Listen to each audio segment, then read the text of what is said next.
So it's my great honor to welcome all of you here on this online event of the Inclusion Erasmus project. My name is Aida Šarac and I'm Secretary General of the Balkan Museum Network. We are a proud partner of this project that is dealing with a very important topic. And that is, how do we make culture accessible to all citizens, to all individuals, regardless of their characteristics. We have a rich program today, and we will start with presentation of the project because we were mentioning this inclusion project. So just that you get a sense about its scope, its planned results and planned activities. It's best that we start with introducing you to our project. And I would like to welcome Associate Professor Dr. Kevser Çınar from Turkish Academy of Science, TUBA, to give us the overview of the inclusion project. Kevser, the floor is yours. I will share the screen. Thank you so much, Aida, for organizing this event. And I would like to thank all the partners and all the participants now here with us. So, yeah, I will start talking about explaining what is this inclusion project. Inclusion project, as you see the title, it was an Erasmus Key Action 2020, 220. It's a kind of strategic partnership between different partners from Europe and from Turkey, and it was funded 2 years ago. And now we are about to come to the end of the project. So in the presentation, next slide, you can see what we are going to talk. Maybe we can move to the next slide, Aida. I did move. Did you see? Yes, now I can see. So as you see here, first of all, I would like to mention a few words about the Turkish Academy of Sciences, because some people think that it is a higher education institution as a university, but it is a kind of autonomous national academy in Turkey dedicated to promoting scientific and international research and projects, supporting scholars and advising on scientific policy. And our vision or mission, or we aim to be an accessible, reputable, and effective national academy of sciences. And we are trying to guide science policies, encouraging scientific studies, and again, international projects and achievements.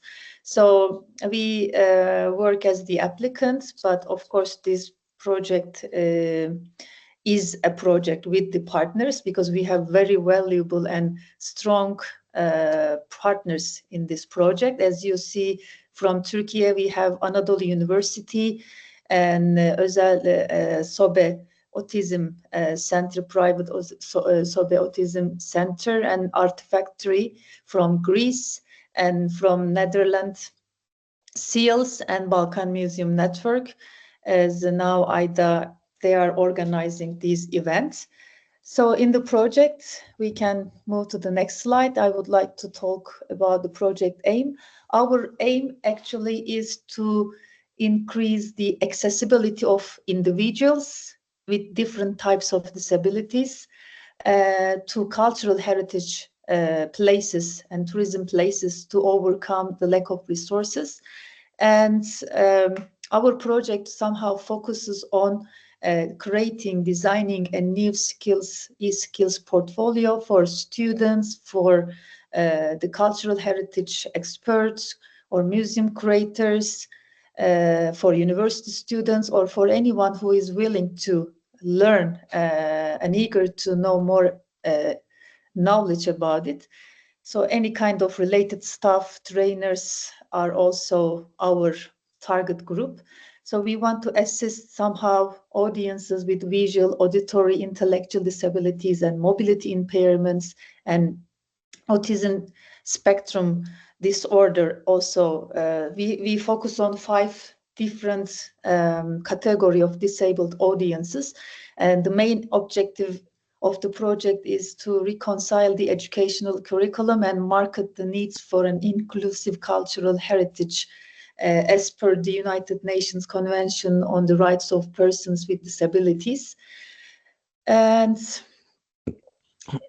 we can move to the maybe other slide. Also in the project, as you see, we have 5 work packages, and the first one is about project management issue. I will not talk about it, but in the work package 2, in every work package, we have some outputs. We have to achieve some results based on what we plan to do. So, for example, so far in the work package 2, maybe we can move to the next slide to talk about the details about work package 2. We develop and deliver a training program to increase awareness and understanding of the particularities of audiences with visual, auditory, mobility impairments, and with autism spectrum disorders among stakeholders, trainees, and organizations in the cultural sector. We try to guide our target group and university students from both humanities field or science to work with mentors, also project team staff, to create cultural experiences that are accessible in digital platforms and inclusive to audiences with these special needs. So in a way, we try to equip trainees with the skills to design cultural offers for persons with disabilities. Also, maybe we can move to the next slide to see the specific activities under work package 2.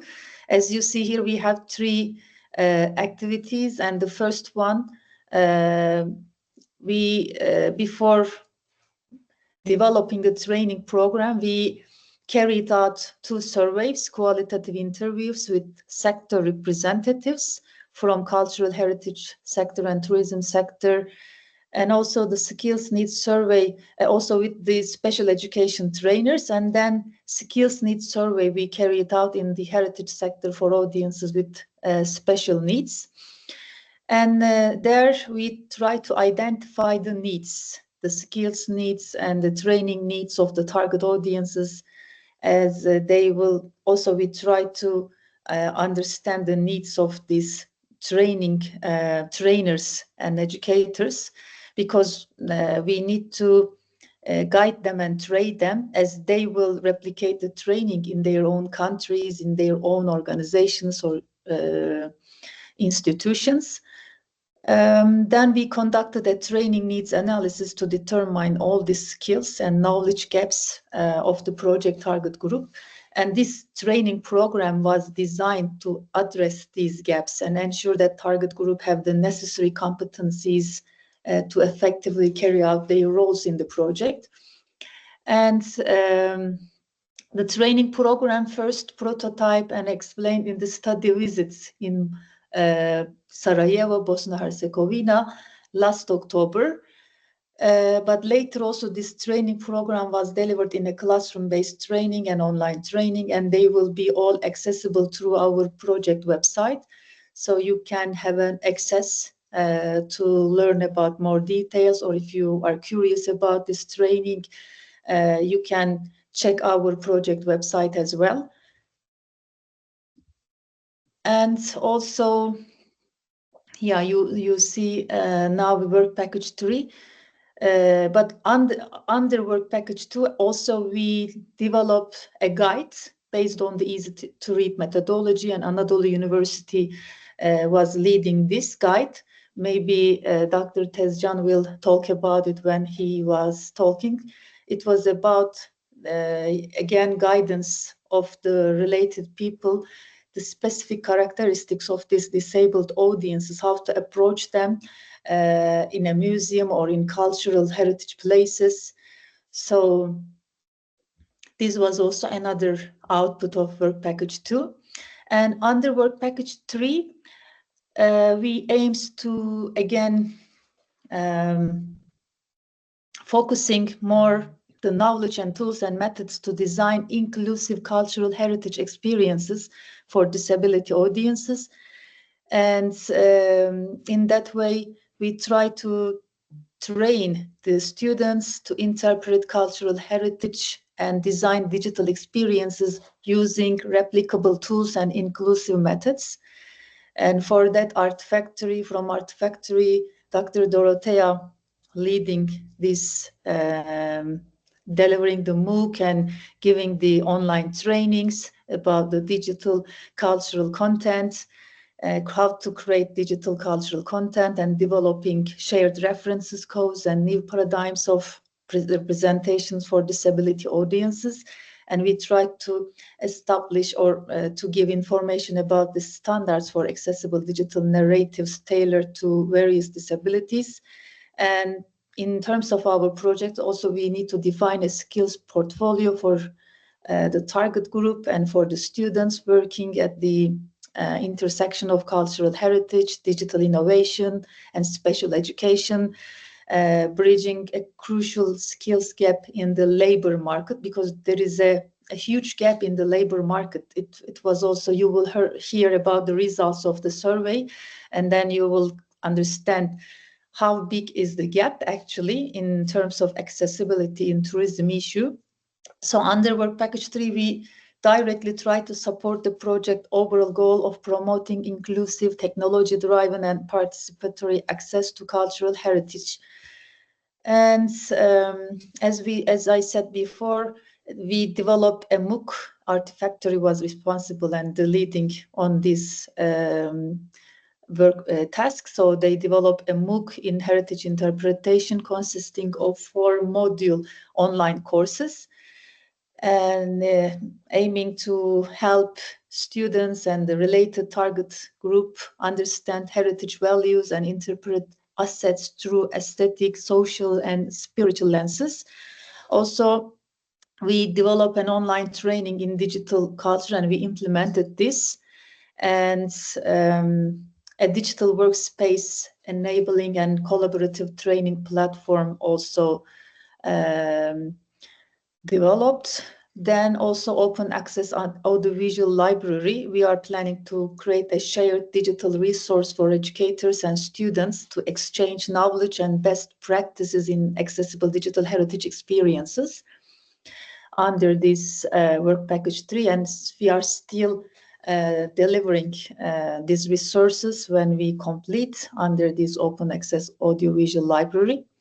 And in the next slide, we can move. Yeah, you also see here the details of Work Package 3. We have 3 activities.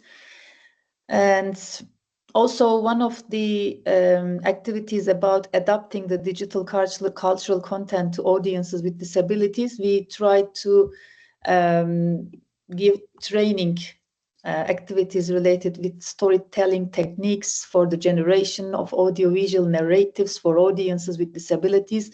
It was held in Amsterdam last April.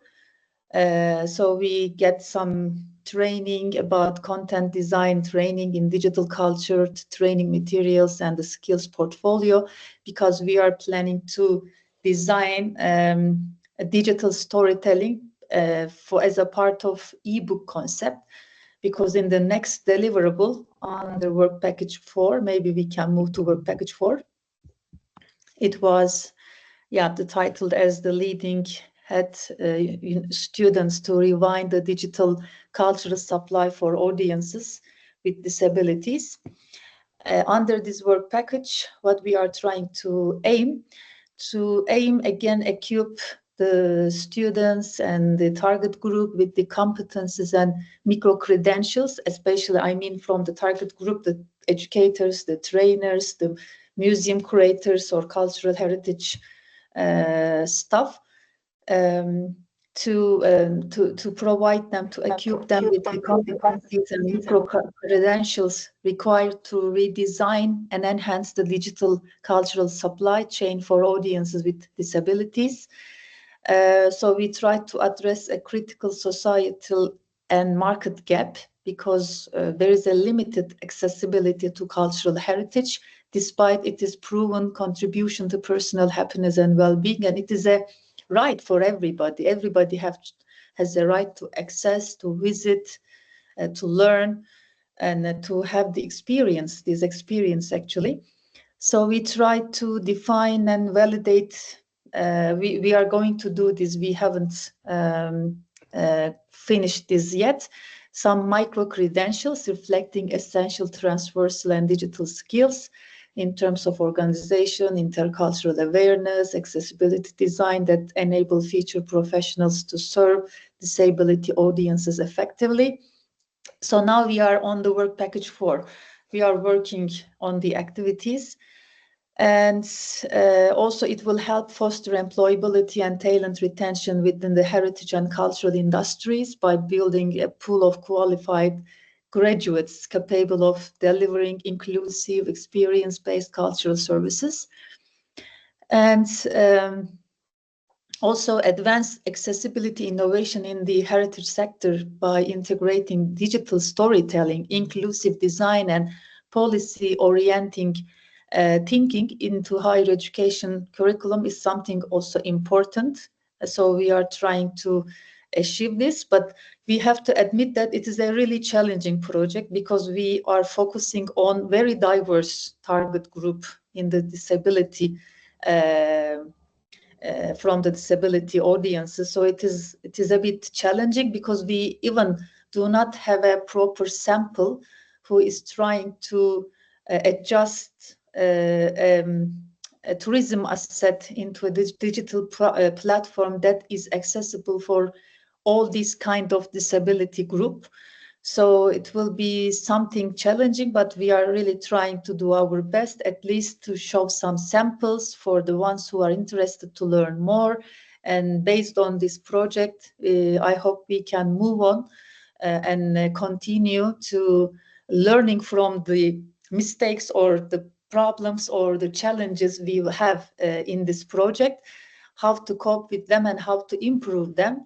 In the next projects, maybe it will be even better to focus specifically 1 or 2 types of maximum disability groups and to create digital tools for them. Maybe this could be another way of dealing with this. Also, as you see here, again, we have 3 activities under work package 3.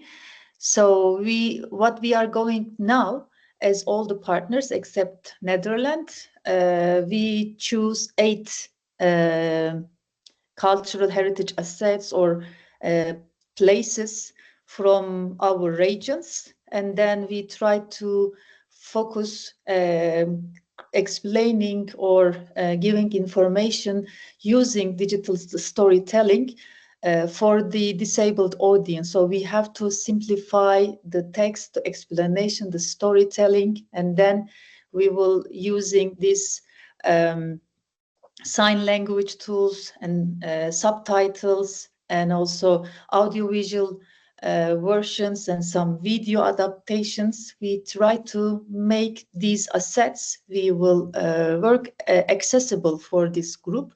And then when we finalize it, you can access all the outputs, all these ebooks, because we will develop them, design them in an ebook format. Then through our website, you can have a check and try to see better what we are planning to do. But now we are still working on this output. And also in these multimedia ebooks for audiences with disabilities, we try to reimagine cultural storytelling through accessible formats, as I said, through audio, visual, tactile, and simplified narrative, and try to demonstrate how digital culture can reconnect disability audiences with heritage meanings and values. But we have to admit that it is also really challenging for us to even simplify the text because of the diversity of the disabled audiences we are focusing on. And in each ebook, because we develop 5 different ebooks for each partner. Then each ebook serves as a replicable model for inclusive multisensory communication for the heritage sector. And based on all these results, we are also planning to create a policy guide for access to culture for audiences with disabilities, and it addresses cultural institutions, policymakers, educators promoting standardized approach to digital inclusion in the heritage context.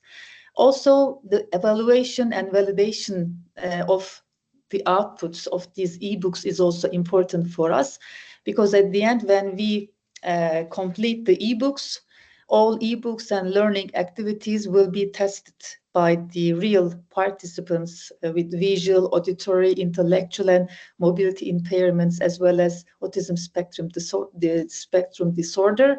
And based on their feedbacks, we will also try to see how these stories or digital ebook can be improved, can be better served to the needs of these group of audiences. So the feedback is really important in this project.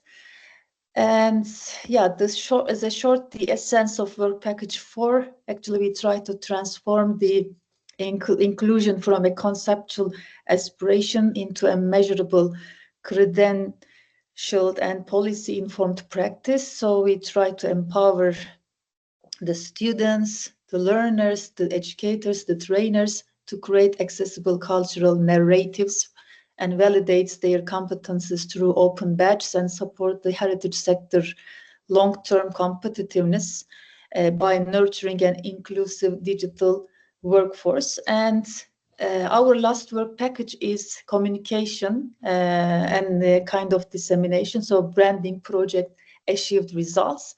So for that, we have a website, and our Dutch partner, Seals, created this website, and this, maybe we can even show the website. I didn't put it here. Then we try to make some social media campaigns, because we have Facebook and we have also project some social media accounts. You can follow our project there. I'm sure it will be shown during these presentations. Yeah, that is shortly, not short, but the specific information about our project. Before finishing it, I would like to recommend you, we will have a conference on the 10th of January in Istanbul.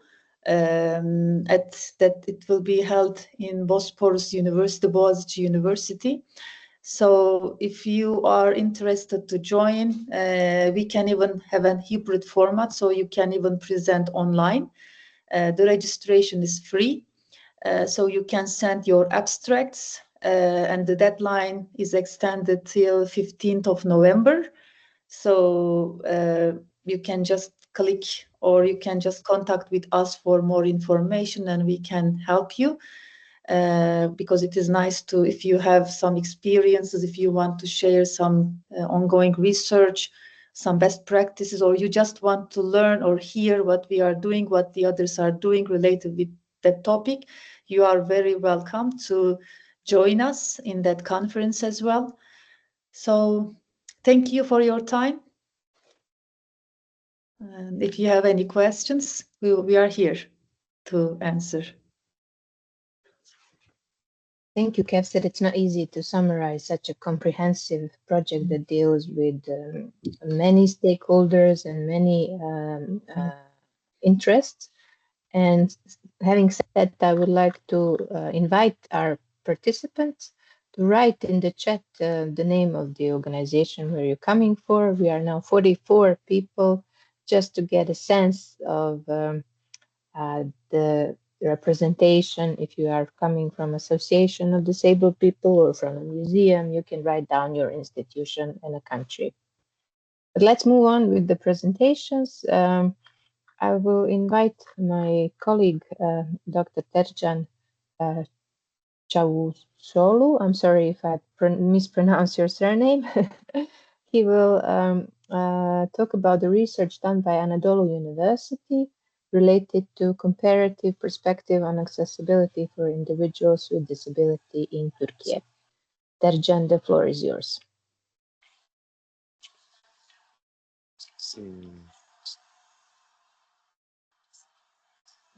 Do you hear me? Yes. Thank you.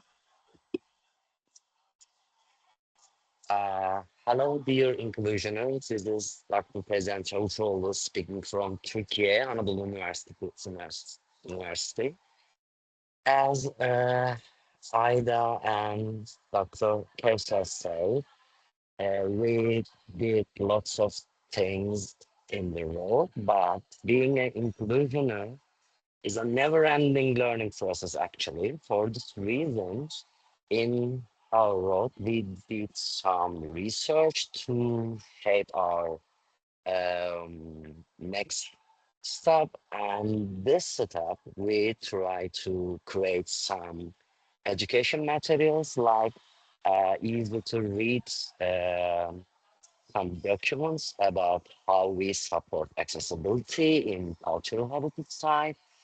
And also we try to learn some hints from the needs of the individual with special needs to create something bigger, more inclusive, um, cultural, inclusive stories actually. For this reason, today I'm trying to give you a hint about how the accessibility for individuals with special needs in Turkish context and the cultural heritage sites actually.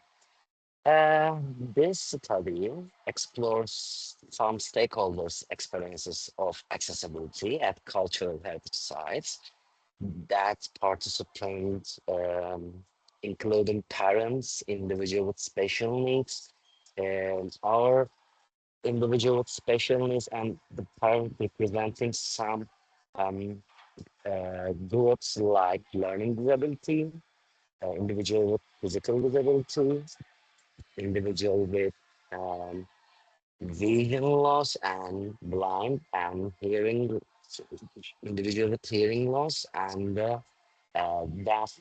And last part of our participant group was the individual with autism spectrum disorders, actually. Our research assessed um, their views on access, current practices, how they suggest, what they suggest for improvements, and what are the staff competence in assisting people with special needs, actually, in Turkish context. So we use a mixed method approach. So we combining qualitative and quantitative research methods, actually. We're using simultaneous transformative design, and we use some online open-ended question and rating scales, and we did some semi-structured interview to understand what are the current gaps, problems, effective application, and we did use some content analysis to identify the key themes and patterns. Overall, this study included 112 participants with diverse backgrounds, actually. 68% of the participants were female and 30% of the male. Most participants had a bachelor degree or a master degree, and the largest occupational group was the teachers, actually. And 40 of participants have children with special needs. The most common condition is the autism spectrum disorders. Additionally, 13% of participants themselves had special needs, including learning difficulties, physical disabilities, and autism spectrum disorders. The average age of participant was 34 actually, and the average professional experience was, because we have some cultural side agent in the our participant groups, was 9 years. Actually, our first result is the perception of the inclusivity in cultural heritage side. Our 30, 35% of our participants highlighted that inadequate structures such as ramps, elevator, and wide doors that prevent individuals with special needs from accessing. And 14% of participants note that employees who have not received the necessary training to communicate effectively, and the communication barrier, one of the most problematic barrier in the cultural heritage science in terms of accessibility uh, for individuals with disabilities. And also social awareness, also problematic. 13% stated that the insensitivity of society and the service providers that hinders the accessibility and inclusivity with individuals with special needs actually. And there are some needs about accessing this institution. 12% of our participants note that the lack of auditory or the tactile content that limits the interaction of the individual with hearing loss or visual impairment, as well as some the other developmental disabilities actually. So what are the impacts of employee attitudes on cultural access? So 13% of participants stated that inadequate training in effective communication with individuals with special needs. And this creates some significant and a big threat to cultural participation. And also, uh, there is this some interesting results actually. I would put emphasis on. I should put emphasis on. 5% of our participants stated that the staff either exhibited overly protective attitudes or completely indifferent attitudes, which is both of them hinder the participation of individuals with special needs. This is the one of the most important problems, also gaps that we came across our research process actually. So, what is the effects of socially inclusive cultural content? What are the recommendations? Are there any? Yes. So, the first one is the developing empathy. 37% of our participants stated that sensitive content in cultural institution would increase the empathy in society. And it would be used to create a more understanding environment to become more inclusive and more accessible. And also, raising awareness is something that our participants mostly stated. Actually, 27% of our participants suggest that inclusive content would raise the awareness of individuals' special needs in society. Because, as I said before, there is a lot of overprotective behavior and the prejudice about this minority, actually.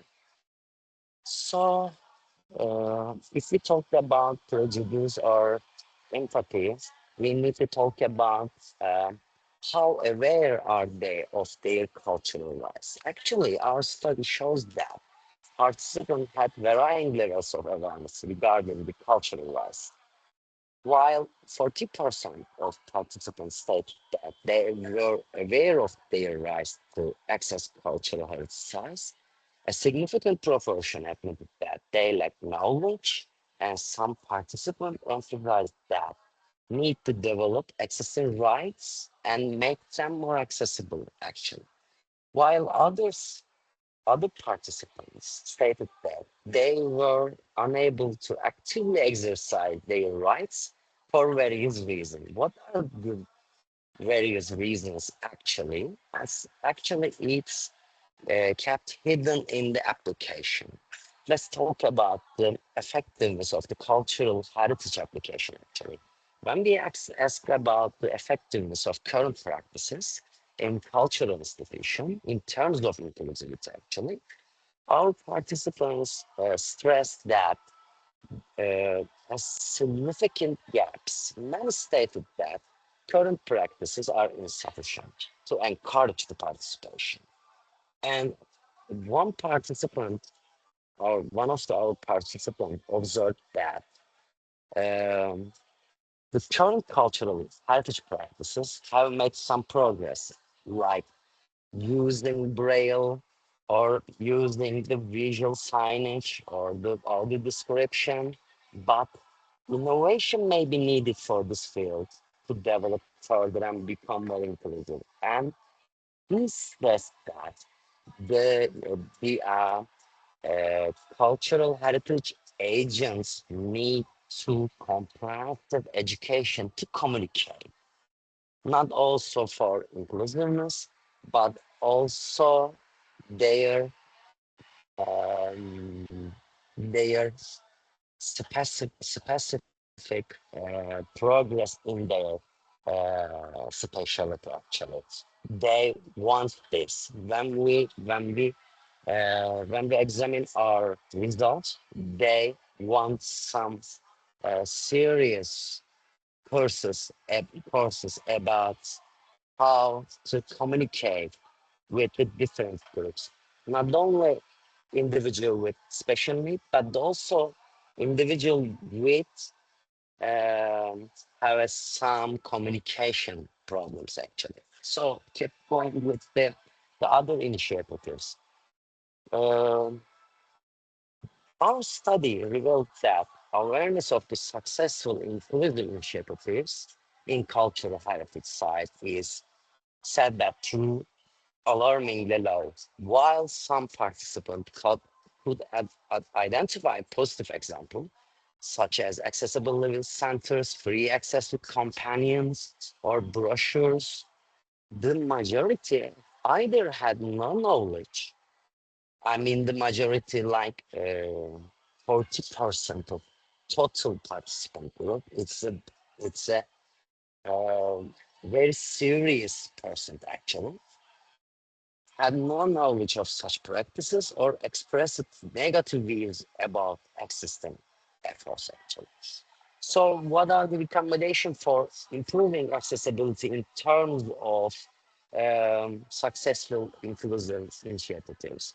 First, 51% of our participants suggested that physical access solutions such as ramps, access aids, or visual signage and stay modification must be done and uh, used for the more accessible spaces, creating more accessible spaces actually. The second one, enhancing sensory and information access. Um, 48% of all participants suggested that arrangements that would support audiovisual access, including content and appeals to multiple senses for a more inclusive experiences actually. They use audio descriptions, visual signage, braille translation, simplified alt text. There is a lot of actually enhancing sensory tools. And there is other important recommendation for improving accessibility is that staff training and formations. 21% of participants emphasize that there is a need for trained staff who can assist um, individually with to uh, sorry in cultural venues actually. So what is the role of the staff in promoting inclusion? When we ask the participant who working in the cultural artist sites, 44% of staff emphasize that the need to be sensitive and aware when providing training tailored to individuals with special needs. But there is a minimal group in our participants who have um, education before about how to become more sensitive, how to communicate with the individual with disabilities actually. And the effective communication is also one of our important results actually. It was not that the staff with the strong communication skills are critical for meaningful interaction with people with special needs actually. But as I said before, there is some scars about the education actually. So what are the basic needs comes from the individual with special needs.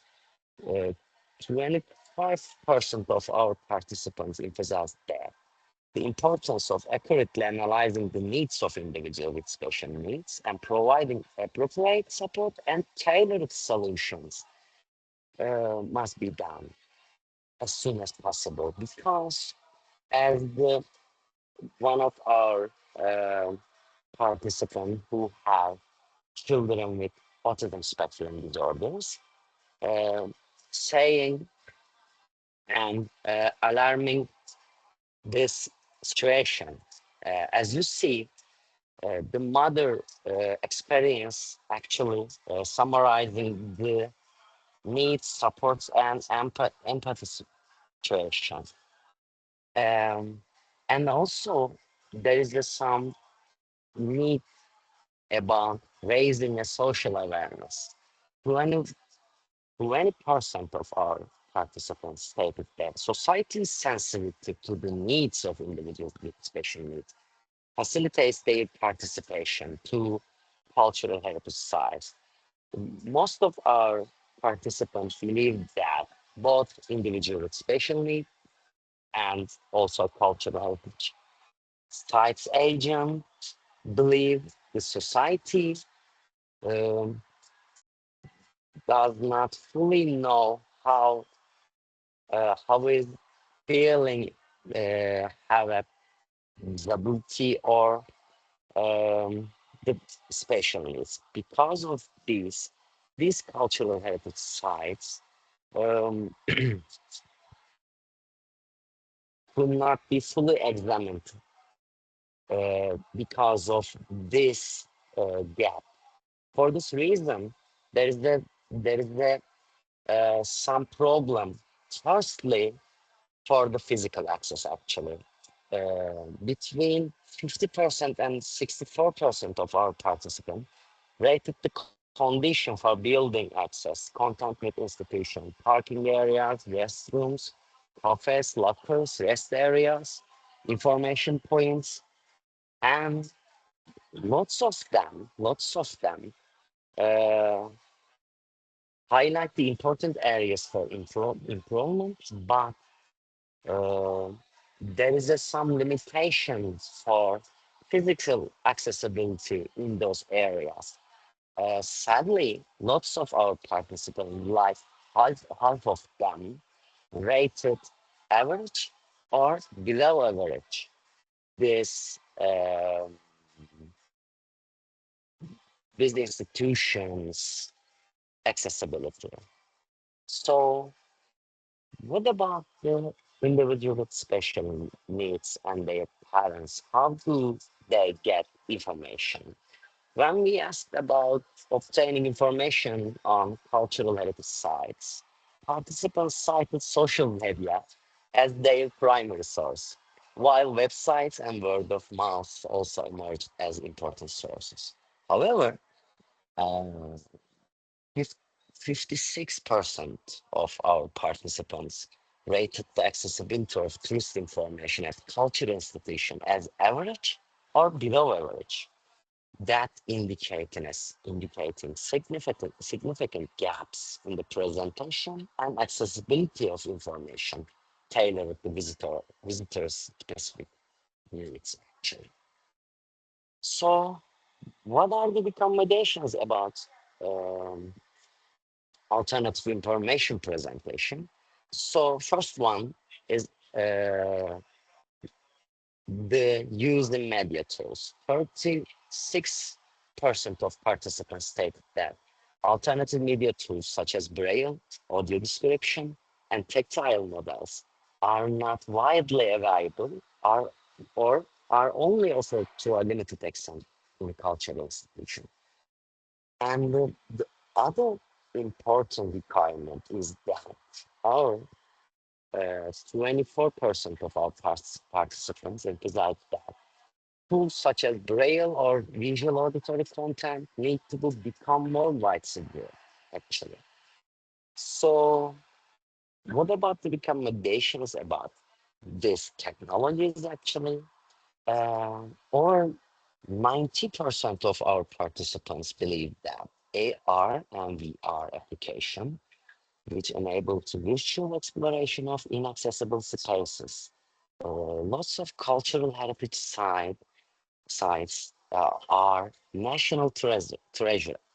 Because of this, you can basically break down and put some accessible stairs or the other physical adaptation.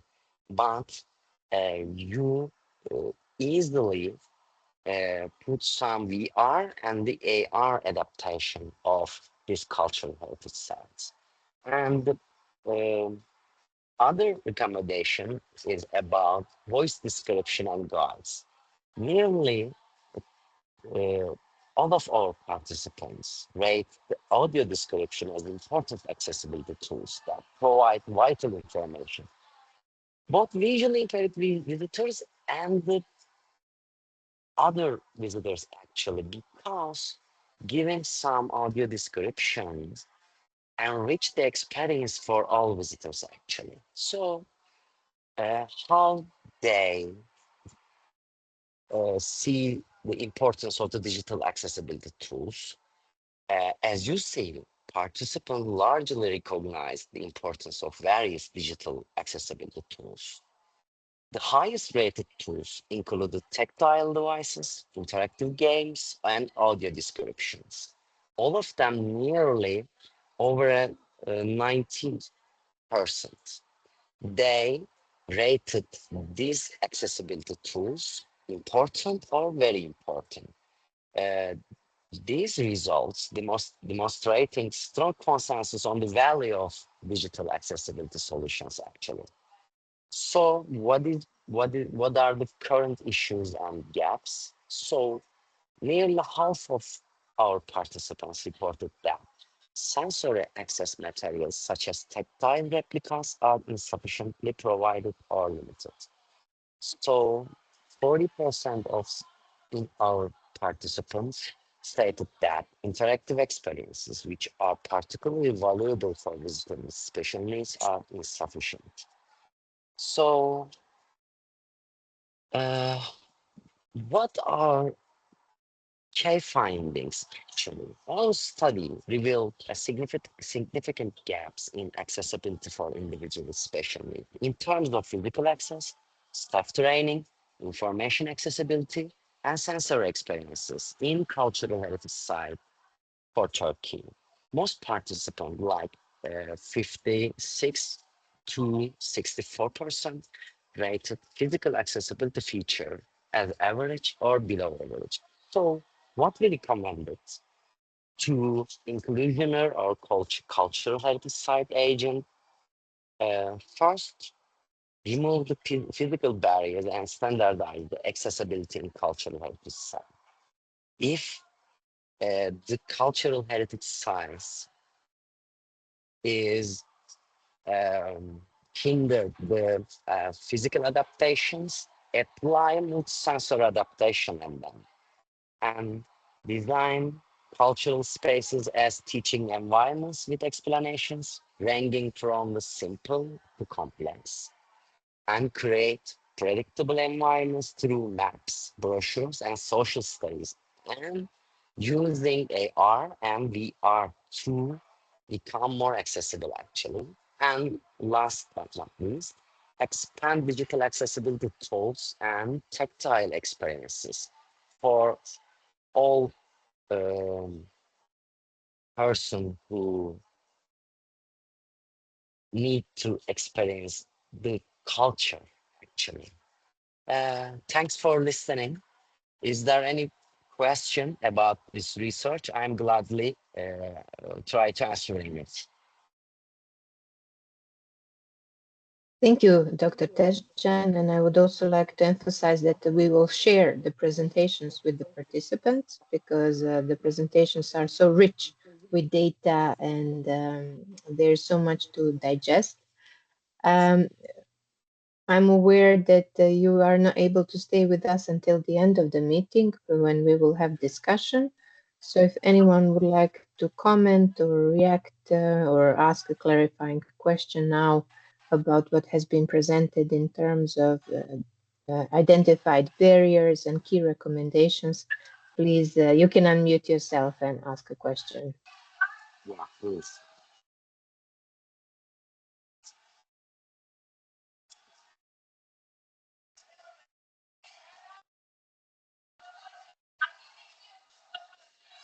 Yes, there are no questions for now, but for sure this is only the beginning of the conversation. As you shared your email address, we shared the link to the full report. I will also share now the links to the social media of the project, and I believe that people, when they digest all the presentations, they will have maybe more comments.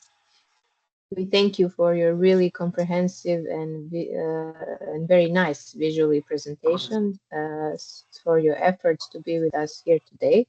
And thank you for continuing your dissemination and continuation with the students and at the conferences.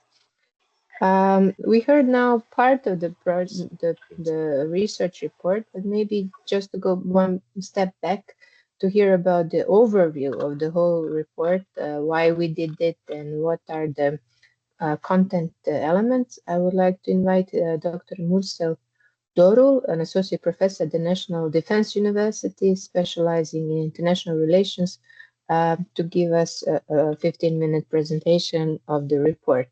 I've seen that Mürsel is with us, so if you can, yes, thank you. Thank you, Aida. Everyone, do you hear me? And you also see my screen? Yes, we see your screen and we hear you. Now I'm sharing my presentation. I hope you can see it. It was there, but then we lost it. Can you try again? Okay, just a moment. Now, this is first time that I am using this program with your help, Aida. Again, so you can share the whole screen. Yes, I'm sharing right now. Okay, now you see, yes? Perfect. Okay, thank you so much. Again, thank you everyone, Aida, and thank you for adjusting this dissemination event. Also, it is really a little bit difficult for me talking after Professor Dr. Kevser and Tezcan because they almost told everything what I need to say. But I summarize the situation from my eye as a researcher in this project. I also would like to salute all the participants from this different geography of Europe, Turkey, all around the world. As Aida introduced me, Associate Professor Dr. Mürsel Doğrul, representing Turkish Young Academy. Turkish Young Academy is junior academy of the Turkish Academy of Science, mostly including young generation of scientists. So we are, as the coordinator, doing a lot of work. We are almost included all work package in this project. My field is international relations, but I am very much enjoying in this project and learning a lot with colleagues, with professors from different expertise. Every day we are looking for new chance because we are trying to increase the inclusion of people to the cultural heritage, the cultural museum, etc. So as Tezcan included, also I would like to give brief information regarding our surveys and interviews. We were trying to scale what is going on in the cultural heritage field of academy, field of the expert, also directly from the inside cultural heritage fields. And we just look the situation with three different interviews. One was focusing on the supply side, one is focusing on demand side.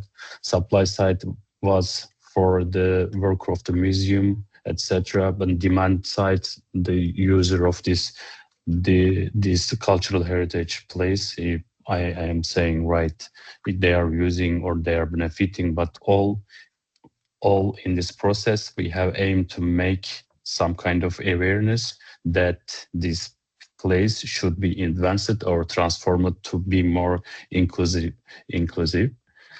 So here we have the cover page of these two surveys result. You see on the slide that one is survey one for demand side, one is survey second and supply side. Also the table of the contents also included over here. I don't have all my time to give details about results, but I have just tried to summarize a few of them. But this, as Aida probably is going to share, this result will be sharing with the participant of this meeting. If someone want to go through detail, they can click the link from our project website. I think soon it will be active for everyone who want to participate. So we used Google Form having our interview. Just over here, before continuing my presentation, I also would like to thank Professor Dr. Muzaffer Şeker. He is president of the Turkish Academy of Science, also one of the founder of the SOBE, Selçuklu Autism Center. Also, he is very much keen on this project as a social responsibility. Also today, he is not here because of his program in Azerbaijan, but he sent with his best regards to all the participants. Also, I will take the special thank for the tuba expert Furkan Akbaş. Also, he is one of the participants. He helped these preparing and getting result of these survey interviews. Also, we have many tuba workers, Turkish Academy of Science workers. They want to help designing, for designing this result. His name is Ali Buğra Ergin from our design office. Also website graphic designer Zeynep Fidanay. Also she's from Istanbul office. But all these results come together as a result of the teamwork. We are not alone here. So as Tezcan said, we had more than 100 participants to the interview. At the end, what we get, it was showing us that we need to transform our field, cultural heritage fields, also education, because main target of our project group is higher education students. We only do not want to improve cultural heritage zones. Also, we would like to improve. We wanted to bring a kind of angle and perspective to the higher education in terms of inclusivity. And right here, we get many answers from different gender, education level, age, employment, prior experience, disabilities, involvement in inclusive practice in the heritage and tourism sector. So we have asked a few questions, as you can see on the page, that what are the barriers to accessibility in cultural space? What are the key skills required to professionally in the heritage and tourism sector effectively serve audience? How the tourism and cultural operators perceive impact of their customers? What are the key inclusive skills required by the professionals in heritage and tourism sector to effectively serve the audience with disabilities? But this fourth, especially very much important, I know our listeners mostly from the museums and from different zone, different experts, but what can we do when we see someone entering our museum with special needs, and how we can talk or how we can present our items to them? This is one of the key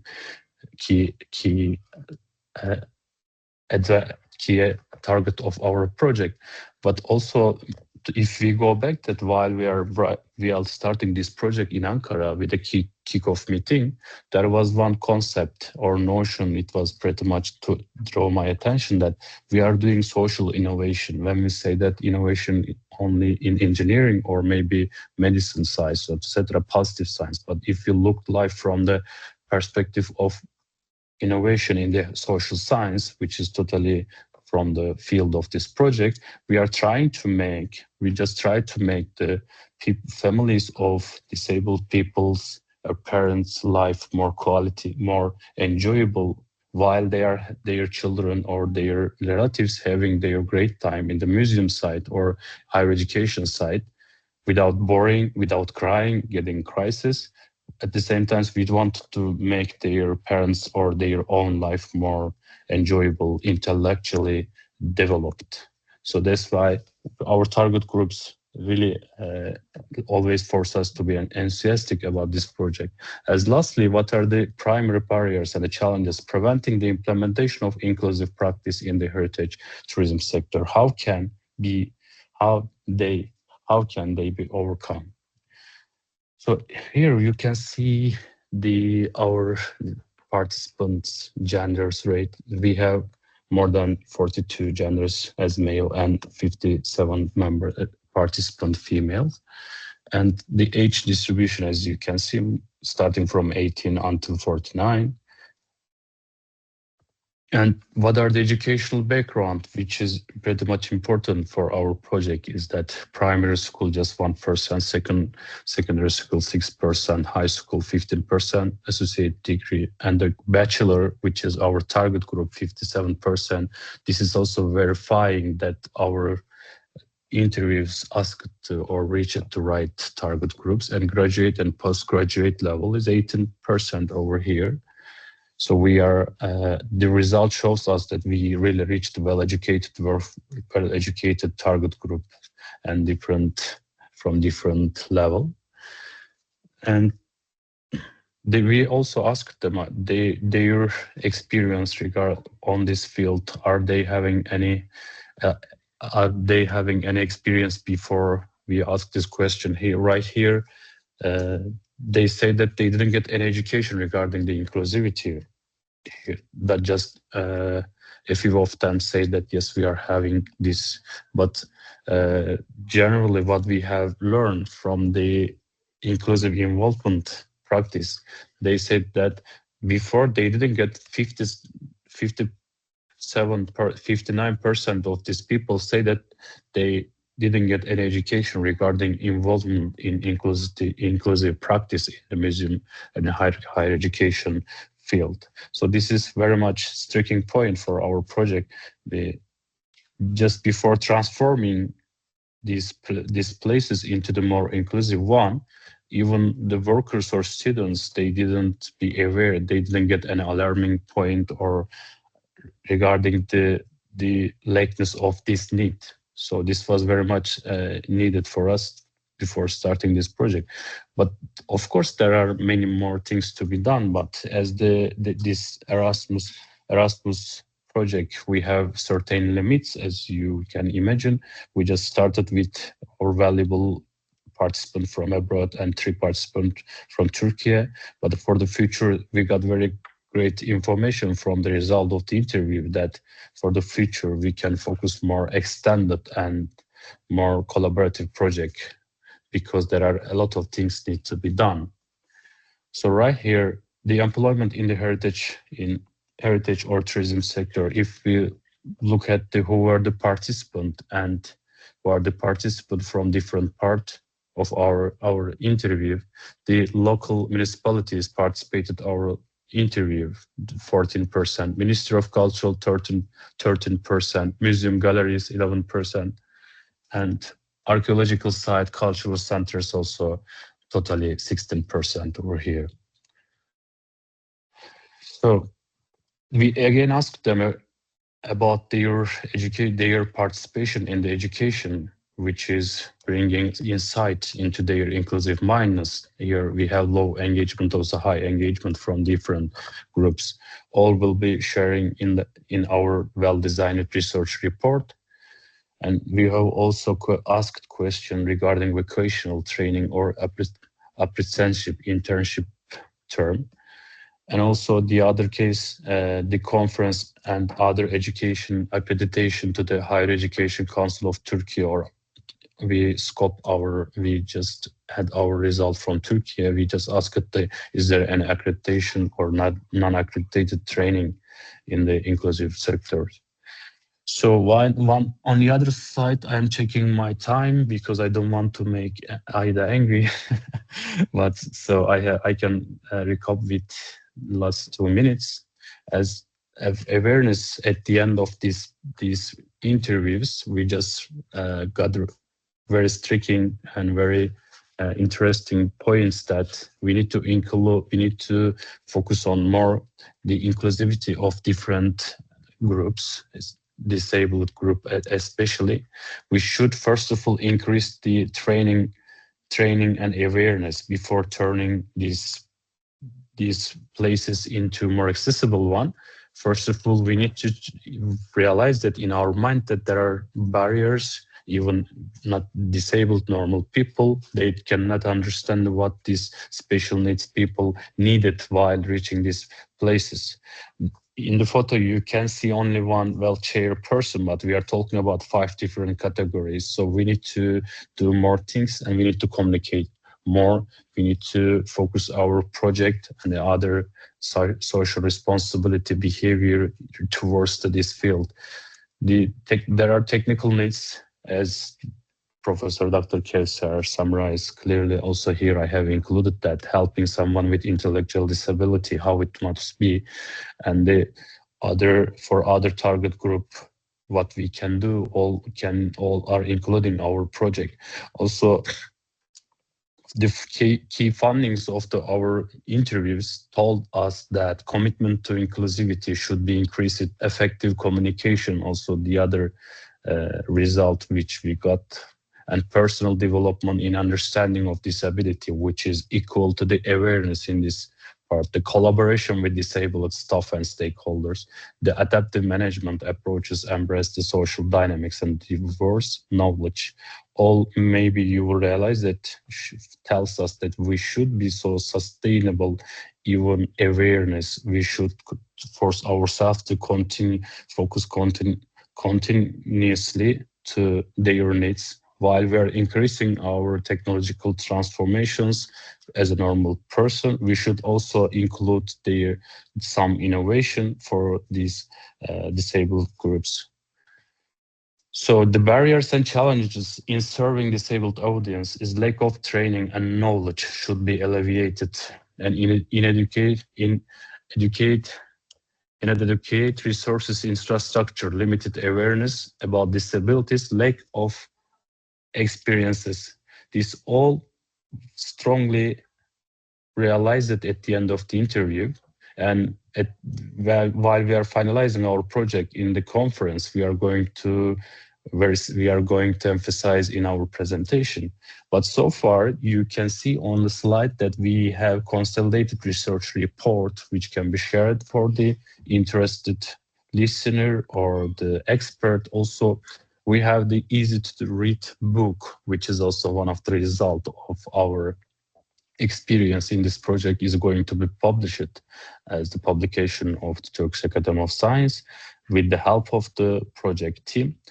And as lastly, while concluding my speech, the survey suggests several areas for improvement in tourism sector, including digital and social media skills, museum management and marketing, communication, expanding training opportunities, increasing practical awareness in working special needs individuals, and tailoring training and program to specific sectors.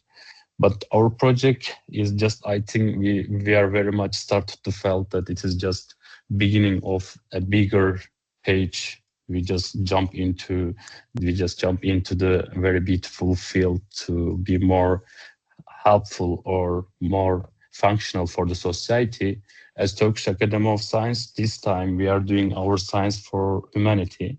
So if you have any question, or also for the dear participant, if you want to have such collaboration, towards such project, we will always ready to be a partner or the coordinator. So thank you so much for having your great valuable times. If you have any question, I will be happy to have it. Thank you, Aida. Thank you, Professor Mürsel Doğrul from the Turkish Young Academy, for giving us this really good overview that we have really methodologically strong and sound consolidated research report that looks both into the needs and to the different offer and barriers, and identifies also key recommendations at the end, which I think are the most useful for all the participants with us today. At the end of all the presentations, we have 3 more to go. We have a presentation about the situation in Bosnia and Herzegovina and North Macedonia from our colleagues from the Balkan Museum Network, and at the end, just food for thought. How does this fit into our digital experiences, because we are living our digital lives today? I would then ask a colleague, Aida Šarac Berbić, who is a museum pedagogue for the last 12 years in the Art Gallery of Bosnia and Herzegovina, and has been working a lot on designing and implementing inclusive museum activities, to present what were the findings in terms of the needs of associations of disabled people, parents, and also representatives of different groups of disabilities from her research. Thank you, Aida, for this introduction, but I think that you missed Irena and me. Irena is going to present the part of the needs, and I will present the offering from the side of cultural workers. Greetings from Sarajevo. It is my pleasure to be with you today. I will share my presentation in a moment.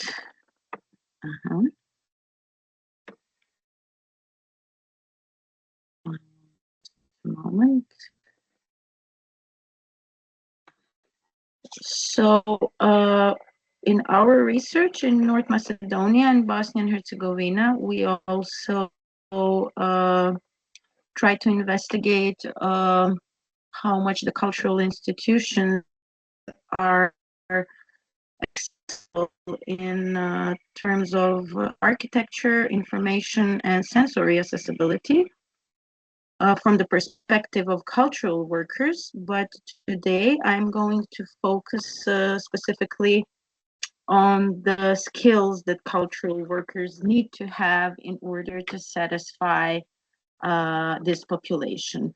Can you see my presentation? Yes, we can see. Great. So the social responsibility of cultural institution is emphasizing recently by the rapid changes in the society, which makes people with disabilities an even more sensitive group in the society. To find out what cultural institutions and their employees can do to facilitate the participation of this population on culture as part of the inclusion project and under the auspices of the Balkan Museum Network Association in July in 2024, a research project was conducted in Bosnia and Herzegovina and in North Macedonia also. With this research, we aimed to identify the skills that cultural workers need to have to satisfy the needs of individuals with disabilities for more accessible heritage and tourism sites. 3 experts included 35 cultural workers from Bosnia and Herzegovina and North Macedonia. 19 participants were from Bosnia and 16 were from Macedonia. We gathered the data through all oral interviews and disseminated the questionnaires online. We have analyzed the results in quantitative, qualitative, and comparative ways.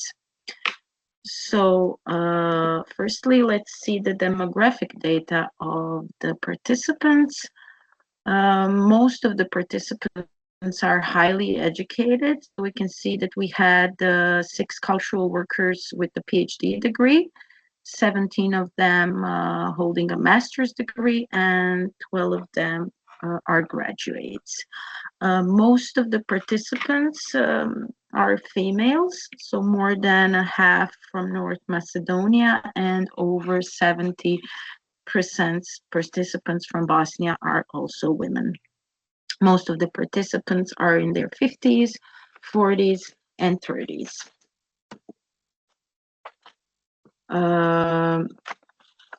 Regarding the types of cultural institutions that are represented in this research, most of the institutions are museum institutions, and 9 of them from North Macedonia, and the same number from Bosnia and Herzegovina. Other types of cultural institutions represented in the research are cultural centers, tourist agencies, non-governmental organizations, archaeological sites, libraries, and archives. It is interesting to compare it with the Turkey's research results, because we have seen that municipalities mostly and ministries of culture were part of the research. The working occupations of respondents from museums vary, but most of those from Bosnia and Herzegovina are employed as visitor service providers, such as museum educators and guides. In contrast, most respondents from North Macedonia are involved in program production. Visitor service providers, such as museum educators and guides, are directly involved in creating positive museum experiences for persons with disabilities. On the other hand, producers of cultural content have a responsibility to create more accessible design and representation. Most of the participants stated that they had experience in working with persons with disabilities, more of them from Bosnia and Herzegovina than from North Macedonia, but that was expected since the majority of Macedonian respondents work in production. Most of respondents also stated that they had received training on disability in the last 5 years, and most of them from Bosnia and Herzegovina were moderately satisfied with the contents of the training. Respondents from Bosnia and Herzegovina also specified that they have mostly received training in museum management and digital skills. Some of them received training in marketing, in social skills, and language training, and 12 of them stated that they didn't had any kind of training on these topics. So now let us focus into the skills that cultural workers are supposed to have to satisfy the needs of people with disabilities in the institutions where they work. It was interesting to see how respondents understood the needs of people with disabilities by ranking the skills they should possess in approaching this population. So on this slide, we can see some of the skills that are ranked as very important. So in the upper left corner, we can see that 14 respondents stated that a cultural worker should consult with the special education experts and make a continuous effort to understand the point of view of a person with disability. On the lower left part of the slide, we can see that 13 of respondents from Bosnia and Herzegovina think that cultural workers should work effectively in a crisis situation. For example, if you have a person with disability in your museum and it has a tantrum, or some kind of other crisis situation, a cultural worker should know how to respond in this kind of situation. On the upper right corner of the slide, we can see that 13 respondents said that a cultural worker should be motivated to learn more about inclusion through visitor interactions. So in these days, when inclusion in regular school has become a common thing in Bosnia and Herzegovina and North Macedonia, very often we as museum educators have classes of students where usually you have 1 or 2 pupils with disabilities, and through those daily interactions, I would say we should learn more about how to approach this population. In the lower right corner, we can see that 13 respondents ranked the skill of demonstrating comfort with differences that exist between non-disabled and disabled audiences as very important. On the next slide, we can see that our respondents ranked very high the skill of knowledge on how to reasonably adjust teaching methods to the needs of people with disabilities. On the lower left part of the slide, we see that 12 of our respondents think that using a correct terminology when we speak with the people with the person with disability, and when we are talking about this population, so we need a proper language and proper etiquette. On the upper right corner, also big number of our respondents said that is for a cultural worker, it is important that he can recognize and respond appropriately to people that are using personal supports. One of the questions in the questionnaires tended for the cultural workers was, how would you recognize a person with a hidden disability? And it was very interesting to see how people responded to this, because it can be very tricky. The people who are working with this social group, they know, they're familiar that some disabilities are invisible, but it is very obvious if a person uses personal support. And the respondents think that it is very important to recognize these kind of people and to respond appropriately immediately. In the lower right corner, we can see that the respondents also highly ranked the skill of recognizing their own biases and to have awareness on how these biases can affect people with disabilities. Not less important, the skills that are represented on this slide. So 12 of our respondents stated that it is very important that a cultural worker respects and is aware of the unique needs of visitors that come from diverse communities. On the lower left corner of the slide, we can see that the same number of respondents think that cultural workers should cooperate effectively with the family members of persons with disabilities, and that they are the biggest source of information and knowledge on the needs of the individuals from this social group. On the upper right corner of the slide, we can see that 10 of the participants thinks that principles of effective service are very important.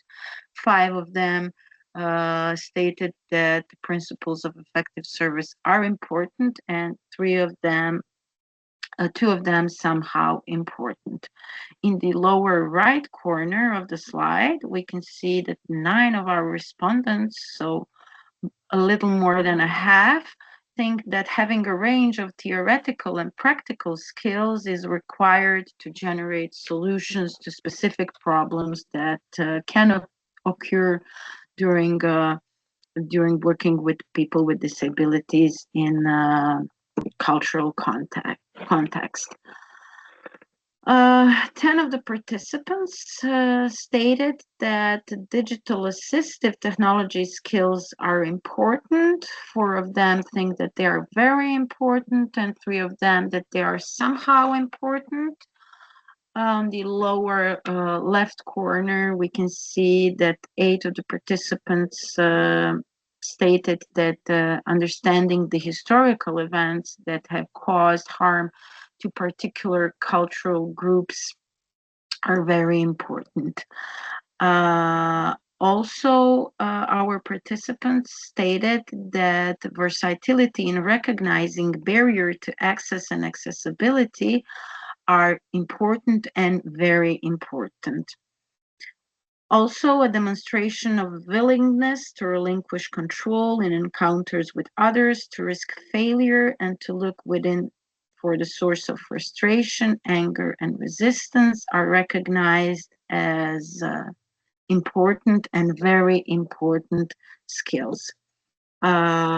Since we didn't have any data in these particular skills for North Macedonia, here I have stated that cultural workers from North Macedonia think that having trained staff is very, very important. So 22 of the respondents from North Macedonia think that every cultural institution should have trained staff. And 7 of them think that it would be useful that the cultural institution has trained staff.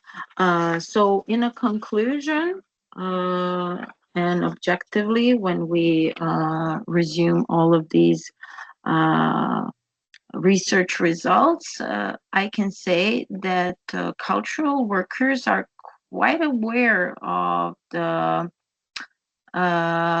skills and the trainings. Maybe they're lacking in it, but they're quite aware what is important for this social group to feel welcomed and to have a meaningful experience in their cultural institutions. The other story is if we have those kind of trainings, usually those trainings are more theoretical than practical. We think we emphasize that cultural workers should have both, so theoretical and practical approach, and most of all to pay attention on the group visits to the cultural institutions. For example, the classrooms that I mentioned earlier, to pay attention on the individuals with disabilities and to try to learn more about their needs and the ways they can satisfy those needs in the cultural institution context. Okay, we can discuss later. If someone has any questions now, I was stitching to 15 minutes of my time. Thank you, Aida. It's optimistic and hopeful to know that there is awareness, and as a first step, we have taken this first step, but the road is still long in terms of trainings and, as you said, the combination of practical and theoretical experiences for cultural professionals. And I have encouraged participants also, if they are shy, to unmute themselves to ask a question in the chat. Now we'll have a presentation from Dr. Irena Ruzin from North Macedonia. She's working in the National Institute Museum and Institute Bitola.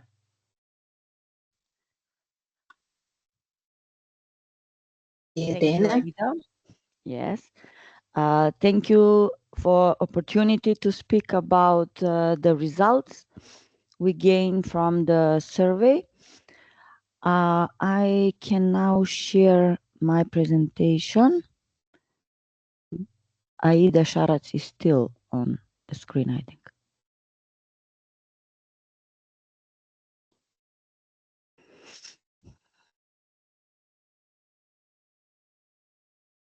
Yeah, Aida Šarac, if you can just stop sharing.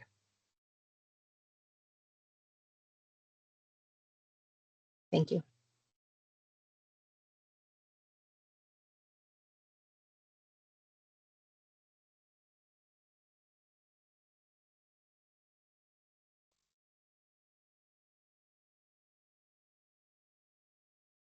Can you see my presentation? Not yet. Not yet. Just a second.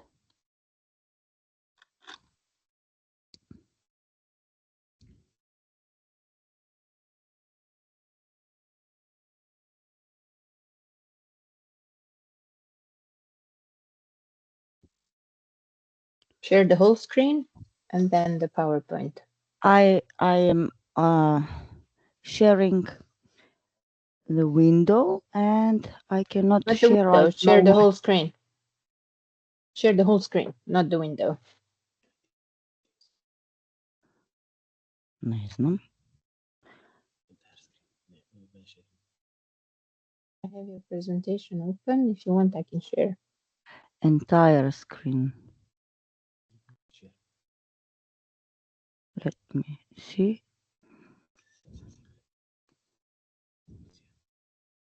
Now PowerPoint, yes. And then the presentation mode. Perfect. So, I will speak about that. This survey was very important for me and also for the project because we in this research aims to we like to gather insights and identify the needs for services in heritage sector for persons with disabilities. Information they provide will be used only for this research and personal information will not be shared, and responses are anonymized in our final report. We appreciate that they spare time with us and they gave us valuable contribution to this important research, because we ask a series of questions regarding their experience, observations, suggestions related to disability, inclusion, and accessibility. And we say that there are no right or wrong answer. We were interested in honest opinions and experiences, because sometimes we have experienced that many of people with disabilities who attend our program, they will say, oh, everything is perfect, everything is nice, but that's not good, because we like to be evaluated to improve our work with people with disabilities. So for this research, I'd like to thank you, Aida Šarac Berbić, for cooperation, and to Professor Vladimir Trajkovski, who was also involved in research. And according to previous presentations, I think that I will make a short presentation, because many of you said a lot of about this survey. So as you see, the total number of respondents were 79, and many of the people with disabilities from Macedonia were with mixed disabilities. Some of them with intellectual disability, many of them with physical disability, and one with visual impairments. And also in Bosnia and Herzegovina, the situation is similar. Most of them were from a group, let's say group, with physical disabilities and intellectual disabilities. When we asked them about, do you need digital assistive technologies, they said 16 of them that they need. They need orthopedic aids, wheelchairs, glasses, communicators, hearing aids, and software to simplify information. As you see on this slide, 30% from Bosnia need digital assistive technologies, and from our side, 66% because of their primary disability. If we try to identify the biggest barriers, they said, so this is the answers, responses by them. They said the most biggest barriers are physical barriers, entrances of the museums, of the archaeological sites, parkings, toilets, info points, and other rest place, and information on the web. And museum experts lacking knowledge, wrong attitudes and stereotypes still prevail, and poor cooperation, non-systematic dealing with accessibility and inclusion in cultural institutions. So look at the how is the situation in Bosnia and Macedonia about physical accessibility. So it is very small letters, but the green lines are not good. So physical access is rated very low. During a survey, we receive a lot of statements and experience, and the very strong and emotional for me was this. At the Light Festival in the National Museum of Bosnia and Herzegovina, as a wheelchair user, I couldn't enter the botanical garden at the back entrance. The employees' attitudes were as follows. She won't be comfortable with that, and we don't open the back entrance for everyone.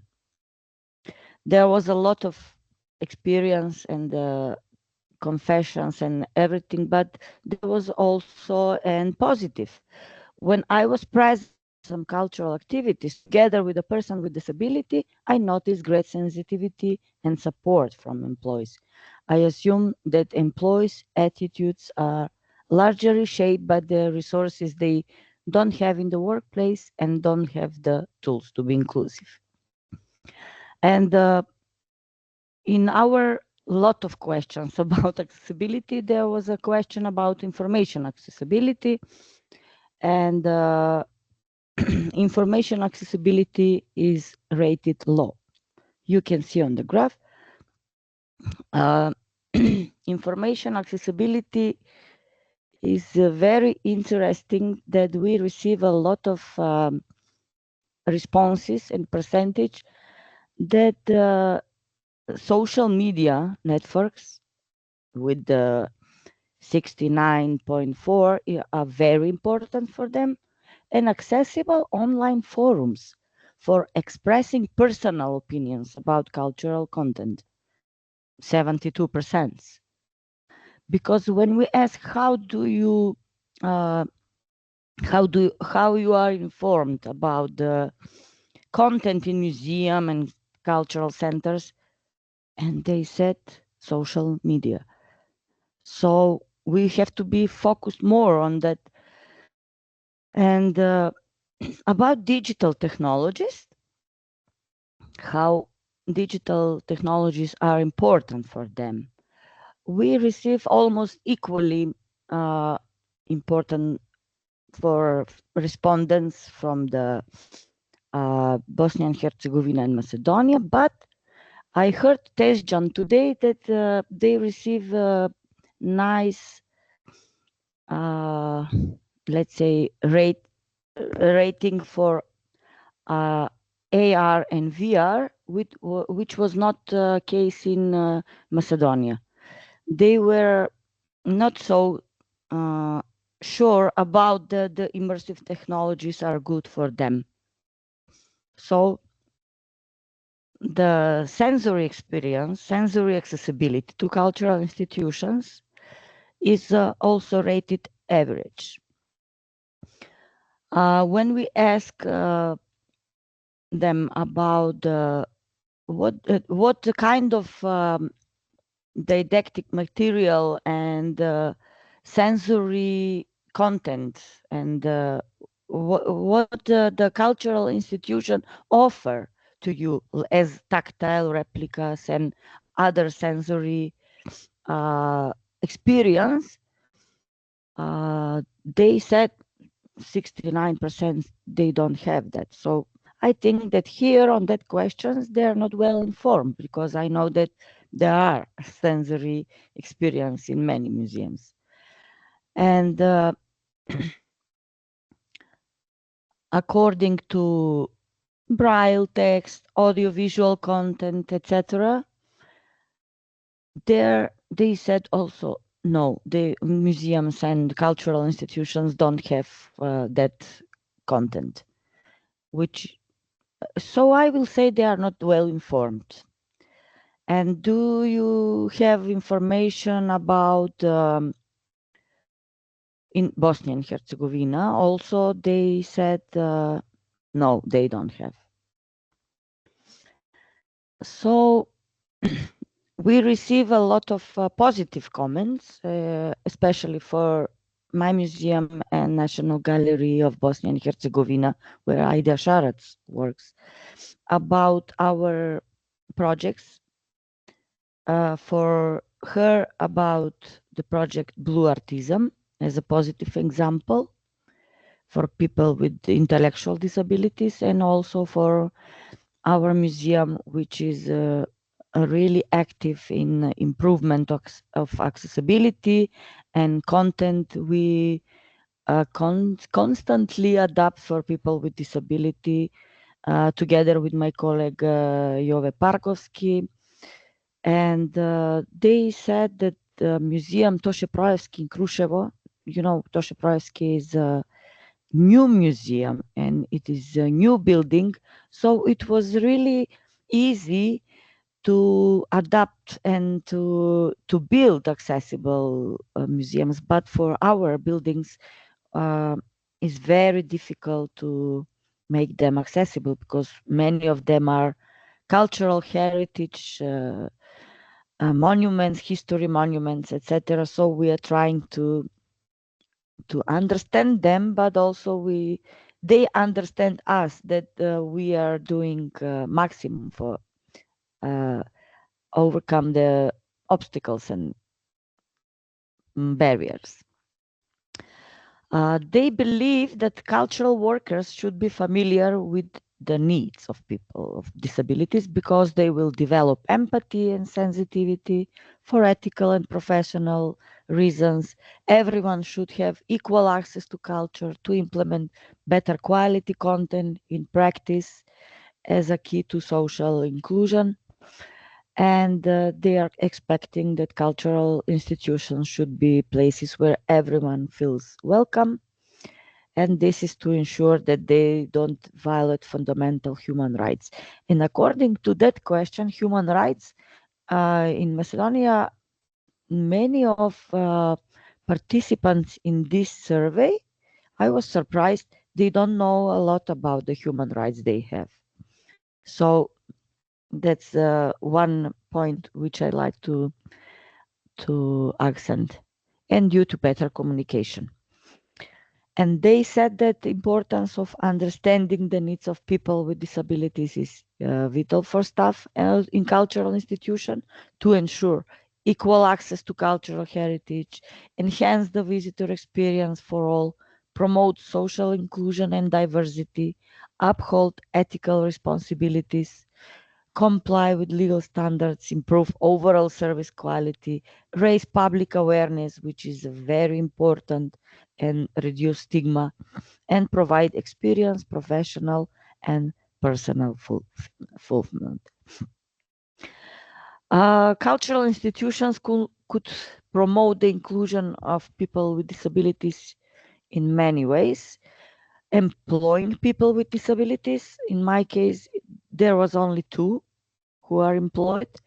One is now retirement, and one is still working in the municipality of Bitola, adopting official policies on equity, access, and accessibility, including interpretation on cultural contents in official institution, interpretation strategy, etc., and reasonable adoption of the physical environment, which is very big problem.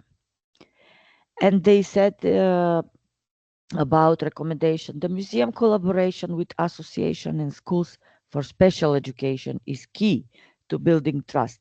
We know that because we test that, and that's the formula. Museum reach out to special education association and school to showcase their collection and meet with users and students, and accessible multimedia content on museum social media networks. So we have initiative for inclusion and several points. So let's say identifying the needs, collaborating with the target groups, and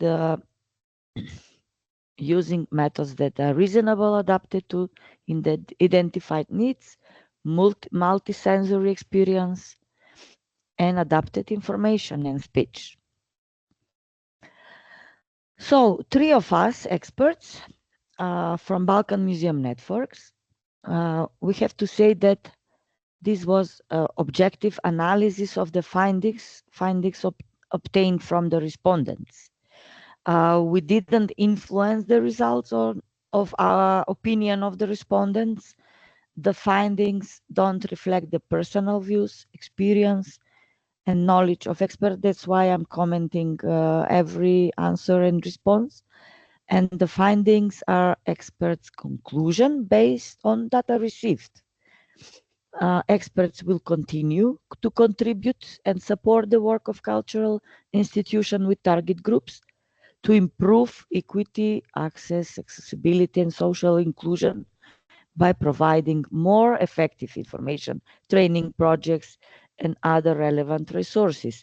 We will more work on ensuring that cultural sites and institutions are physically accessible to all, providing resources like braille guides, audio description, sign language support, offering online and offline experience, designing activities to a wide range of disabilities, training for staff, which we always do through Balkan Museum Access Group, and promoting the rights and needs of individuals with disabilities, implementing and monitoring policies that ensure accessibility, and tailoring accessibility measures to the unique challenge of museums, galleries, historic sites, and performances. Thank you very much, and I am always happy to receive question, if it is now or later. Thank you, Irena, also for this broader picture about the future commitment of experts towards inviting disabled people into cultural institutions. We don't have anything in chat, but maybe in the smaller groups, people will be more free to comment. We will divide ourselves into several groups, but before that, I would like to invite our colleague and Professor Dorothea Papathanasiou. Sorry for mispronouncing your surname. Papathanasiou. It's okay. You can pronounce it correctly. She will talk about the inclusion digital experience. What are the principles and practices for inclusive narrations? So what do museums do? They tell stories. It's all about narrative. So what do we mean about principles and practices for inclusive narration? Well, thank you very much for this wonderful invitation. And I have to say, looking at the chat, I'm very impressed because we have great addresses here in our neighborhood. We don't have anything to be envy of from great institutions because they're all there, at least in our neighborhood and around it. Thank you, Aida, for raising the awareness and the interest of such great stakeholders, because we consider all of you multi-stakeholders of the project. Now, I will try to share my screen, and I will, let me see, this is content only, stand out, no, I think I will share my whole screen. I don't know, can you see? Yes, you can. Yes, good. Then I will go on to take you to a journey about the content. So we spoke a lot about rules, regulations, but we have not spoken so much about the content. And this is exactly the point and the topic that I will deal with it today. Dear friends and relatives, as you know, technology is American. We are hostage into the hands of Americans.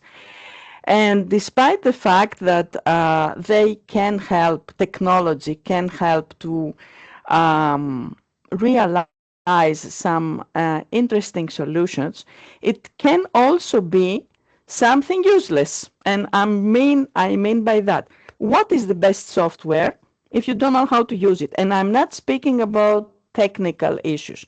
I'm speaking about, let me say something very provocative. I take a picture of Adolf Hitler, and I animate it, and Hitler says, I'm a good boy, the world has misunderstood me. Is it ethical? Technology can do anything. The thing is how we use technology to convey the message, because in cultural heritage, I hope you all agree with me, it is about conveying a message. And Mürsel, in his previous presentation, said it has to be ethical. We are here to convey an ethical message. How to construct this message? I was very naive, I have to say, when this project started, because I thought, all right, we have the best intentions here. We have the methodology. We're going to follow the easy-to-read methodology. We have followed this. I got several tips from my colleagues, from discussions with Aida Šarac, Irena Ruzin, Ibrahim Diken, and Tezcan Çavuşoğlu, who we had more vivid conversations, that indeed there is a need out there, especially in rural areas, but not only, I think also in metropolitan areas. And in the end, take a non-disabled person, 16-year-old. Do you think it is interesting for him to talk him about mosaics and things that are very, very far away from his own world? That is, I don't know, MTV or Netflix or other things that we, at least my age group, is very, very far away from him. Now, another problem that appeared while dealing with the content is how to deal with story. In the audiovisual industry, when we mean a story, we mean a story with heroes, with a scenario, a treatment, as it is called, with actors. If we had a lot of money, we would have taken some actors. And we would have dressed the actors according to the scenography, and everything would be fine. But if you take an artwork and you want to animate it, most of the 99% of the software that I have checked, and believe me, with Daniel Weiss, we've checked a lot of this kind of softwares, they animate according to a commercial use. So you get a picture that is first of all copyright free, so it is from Europeana or your own collection, or you have bought legally from a photographer assigned to do the photography of the whatever, your resource. And then it's animated, and then it becomes something like Marilyn Monroe, or it becomes like a guy that is very modern. Already I hear the screaming of my colleagues from History of Art. Oh, you desecrated the artworks. So technology doesn't always help you to do what you want. And what you want is convey the message and impact the audience, the specific audience that is more complicated than the so-called audience without disabilities, who doesn't have a disability.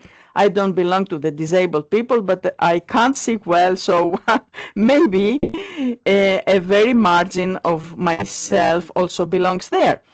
Yeah, and other things, copyright issues. What would Europeana say if I for instance, present something and then the copyright is not okay? But okay, thank you for Europeana and Creative Commons license. The copyright question is solved. But when you work with segmenting digital identities to set up a whole story, you will see that is not always right.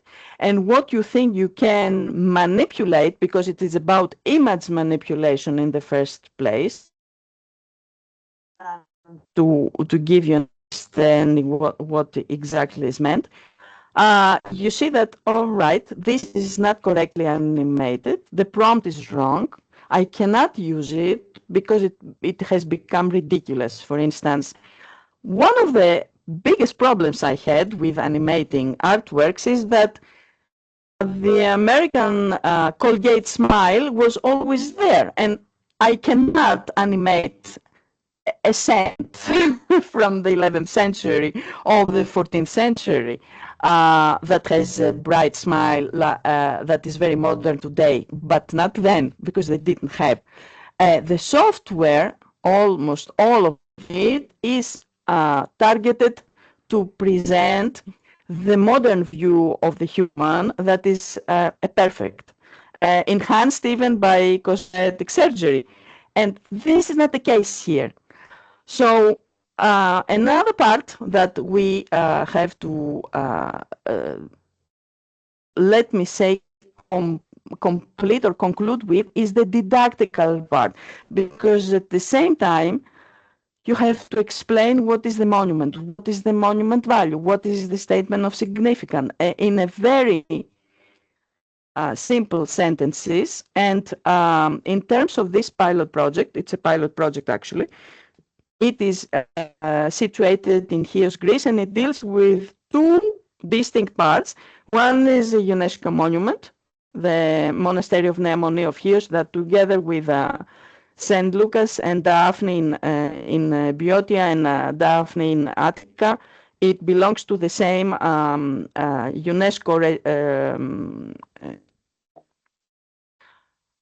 UNESCO complex. They are all of them of the 11th century and have the same, it's the same designation, what I mean by that. And thankfully to this, we have, through the UNESCO criteria, also developed the statement of significance. So why it is important and why somebody has to have an experience there, it was already pre-given. That didn't happen with other with the rest of the resources that had to be already stated. Why do you need to learn about something? This why is very important, and it goes beyond the specific target group. So why something is important to experience or to learn about doesn't have to do with your audience. It is independent of the audience.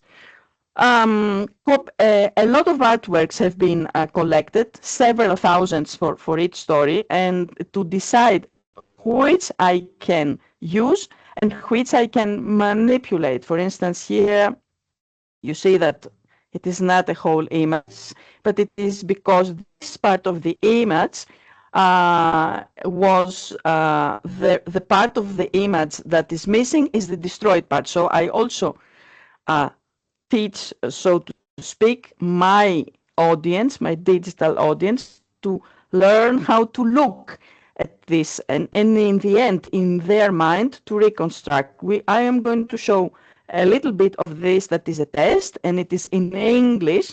So the English part, the English version of this is not supported by sign language videos. It is only for the general audience. It is, which in the Greek version, it is supported. It doesn't have text-to-speech because it is for introduction purposes only.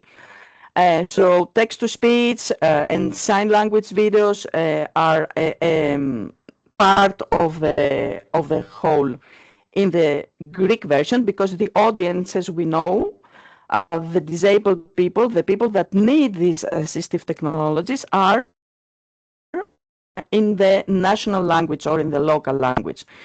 There was a lot of discussion and a lot of training that we have enjoyed in Sarajevo for this, so we managed to apply.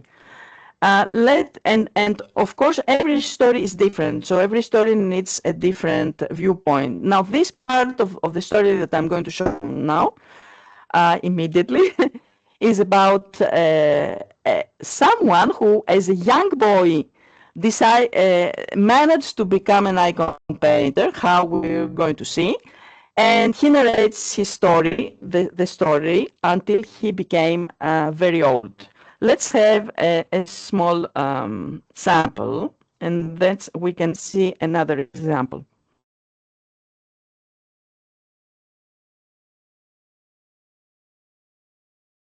Are shining, they are made in the fire.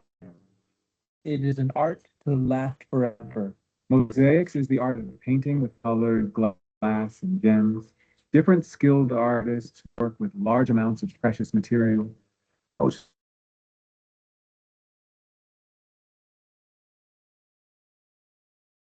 The base is a white surface. There we draw a design. We follow the design and fill the white surface with colored hue. All the tiny cubes are quadruples in shape. The reflection and colorful contrast of the mosaics outshine all painting. Thousands of small light reflections create an unimaginable view. The artists of Naumoni will not be remembered for the deeds of their mortal lives. Their masterpieces will narrate the glory of the empire. And I should note that the cognitive load theory was applied here. So to manage cognitive load, let's say it's an unknown word, because this is part of the ebook, and because this ebook has also a lexicon in it, if you see it isolated, you will have to deal with more cognitive loads. But if you see it in the book, you can click with your hand to the unknown word that is also in the text, that is the same text provided here. And it makes life easier, it makes understanding easier. But now you cannot see this because it is not yet set up. Humble ancestors cultivated the land and raised animals. My father, exhausted from feeding so many mouths, sent me to the monastery. There, I learned to write, read, and be a good Christian. The monks also taught me the art of mosaics. Soon I became famous as an artist. One day, a nobleman from Constantinople saw my work. He liked it and took me with him. My mother was desperate when I left, but I wished to exchange my humble village for the Queen City. So the story is very easy. It's a boy that is from impoverished condition. The father sends him to the monastery, and then he starts to evolve. and he wanted to leave his village for the rich city. And it is a universal design here hidden, because this story we know why it is even migration is about having a better life, escape from climate change, from war, from whatever. It's not a great invention, but it's a very convincing one. The boy that was given to the monastery by the father that could not support it, then he wanted to go to experience something big, and in the end he makes revelations and narrates his own. So the boy, the design evolves. You have the boy, then you have the young man. This is going to become now an old person. And at the same time, what I have to say, this is a very specific narrative for a Christian audience. So they do know who is Jesus, they do know what is an angel, you don't need to explain this. And according to the age set, for if you have a severe intellectual disability, maybe you cannot, most probably you cannot follow this. For light disabilities, and blindness and deafness or hard of hearing and visual problems, you do have already, through your socialization process, the knowledge of this. Sometimes, if needed, more explanation comes in the way that the narrative involves this explanation. I spent many years working with mosaics in the Imperial Workshop. One day, we heard that Emperor Constantine was going to build a new monastery. The best craftsmen and artists he had would sail to the island of Chios to build it. This is how I arrived in Chios as the master of mosaics for Neamoni, the new monastery. Christ is being baptized. His godfather is John the Evangelist. He was the first man on earth to preach that Jesus has at last come to this world. I painted John taller and larger than all other figures because he is the godfather. A dove is flying towards Jesus's head, accompanied by a shaft of light. So if you see that there is the whole artifact is being segmented to parts so that the narration supports the understanding of the whole artifact, and the segmentation of parts of the artifact is not there to desecrate the artifact, but to make understood who is involved and why are these people there and what is happening in the picture and so on and so on. So I have to admit that the religious part of Neamoni and the iconological cycle, as it is called by archaeologists, the biggest challenge, especially if you are not religious. A boy sheds the water out of the pot in the river Jordan.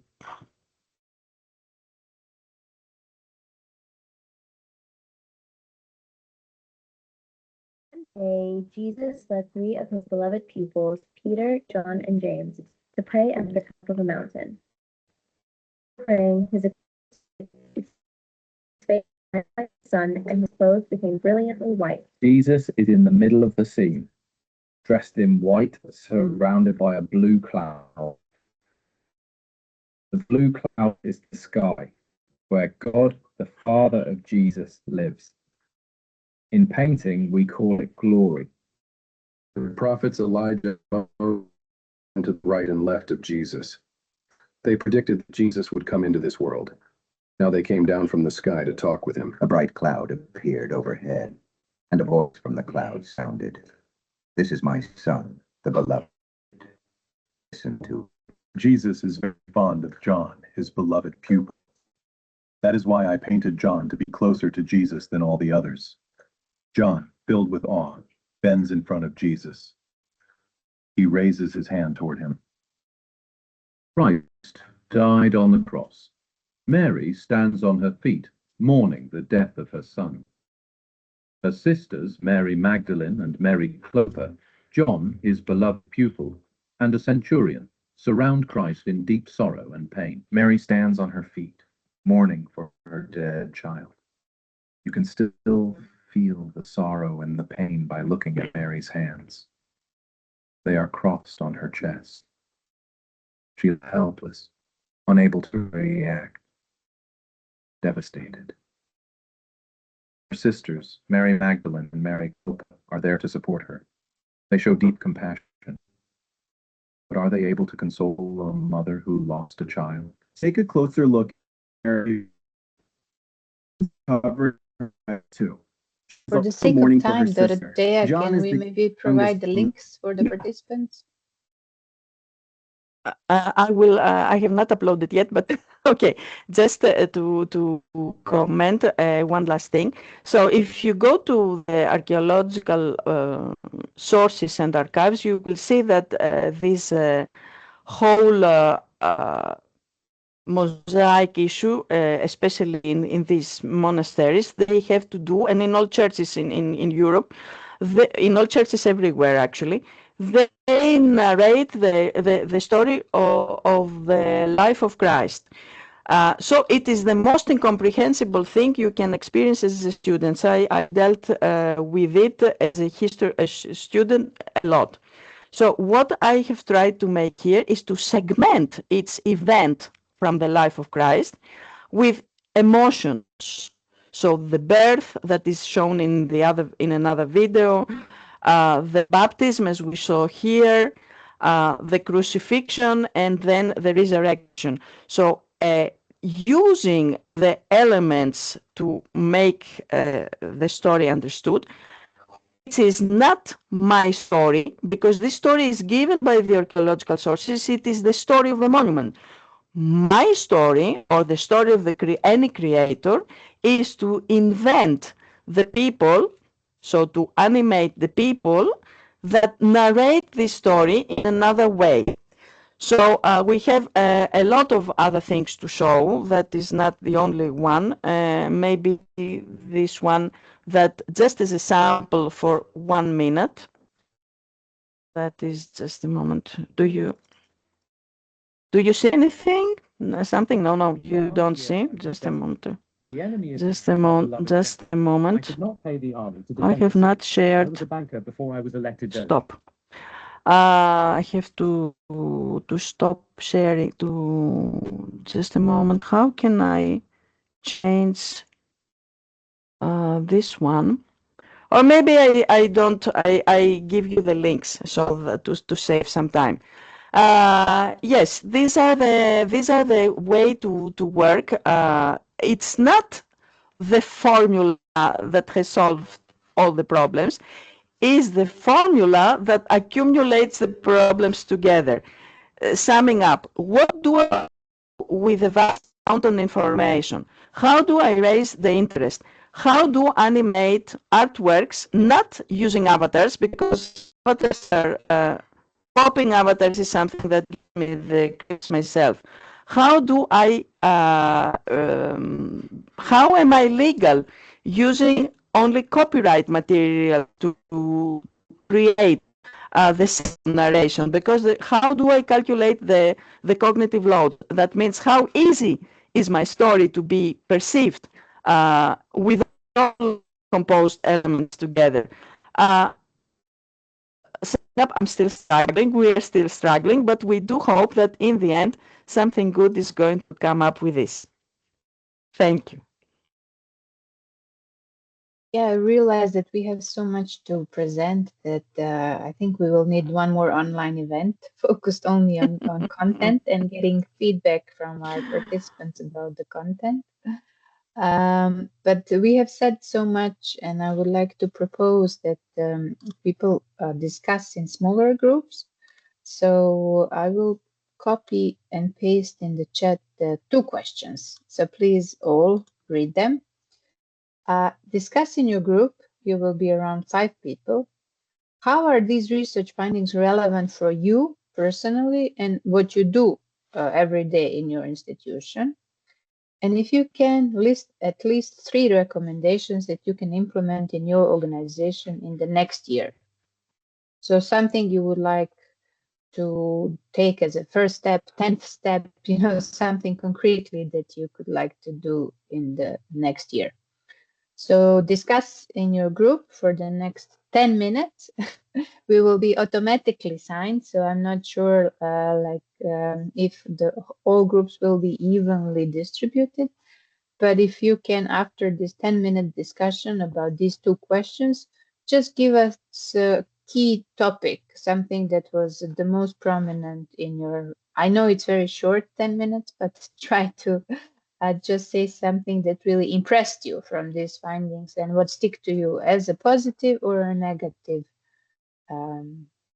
side of the state of affairs currently in cultural institution related to access. If there are no questions, let's go into our breakout rooms. Enjoy your discussion.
You're not in your breakout rooms, no? No, nothing happened. Okay, sorry, I need to click open rooms. There are 8 people who are unassigned.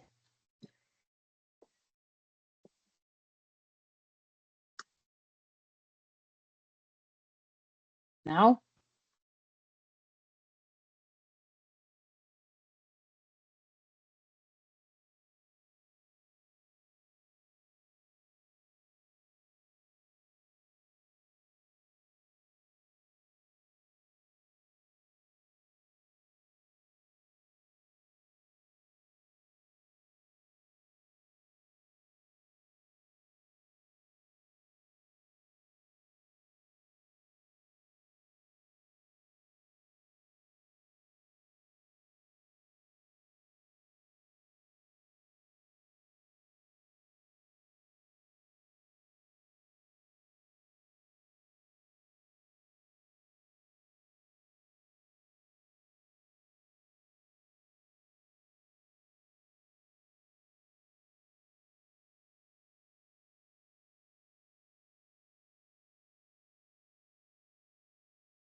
room and close the rooms.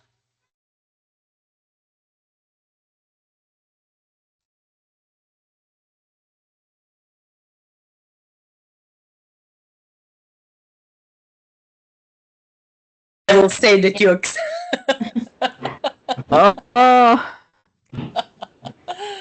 Welcome back, everyone. I like this smile that is coming from you. Yeah, it's a very hot discussion. Very interesting. We still have some people in a few rooms. We need another project to go on. To solve the issues, we need another project or several projects even. Who would like to share some key themes from the group 1? I don't know who is group 1? Or anyone who would like to share. I can share, for example, that Dorothea, from your presentation, what was really appreciated by our colleague from Crete is a consideration of ethical new considerations. So that's like the line of thought that is really now important to take into consideration when working with topics like this. So, and we also discussed that there are some good examples, even if we see that things are going slowly, but there are some examples that should be highlighted. So we actually discussed the contribution to the forthcoming conference in highlighting these good examples. Everyone is not okay. back yet. We discussed that we need more access to copyrighted material through, for instance, sources like Europeana or the Council of Europe or even the Google Art Project that have this copyright license for didactical issues, because it is impossible if you go into creation to have all the to assign photographers and to assign and to have this copyright. That is something, but even with vast, I don't know how many million objects are in Europeana, many countries and the national aggregators that give these materials to Europeana, that aspires to be the digital hub of Europe, is still not very imagined. That in my collection, I have 3,000 shots, pictures from Neo Monique, which I shot myself, and I also assigned a photographer. And in Europeana, there are about 300. So it's a ratio 1 to 1,000, meaning that we don't have yet from the national aggregators, and imagine aggregators like the Louvre, I don't know, the British Museum or whatever, even the smaller museums. The smaller museums are even, I think, more of a problem because they don't have the infrastructure to provide. So, to sum it up, it's difficult to make lovely stories, digitalize them, because you don't have the materials. So we need the primary sources, the object ID to do. And we also said something else, that it's difficult to have recommendations for generalized one, because it does not apply, especially in the context of disability. Very different nuances come up. How much do you see? Where do you are? Are you in an exhibition? Are you with a digital, let me say, infrastructure like here? Can you see it is a video, or you are somewhere where you need, to activate the touch, or you need 3D objects? So every recommendation should be is for very small, very thin target group. This is what we said. To my understanding, I don't know, Kevser and Jove, something else that needs to be said? Yeah, that's it. Nothing to add. Anyone else would like to share what you discussed? Christina, yeah, Irena, you raise your hand.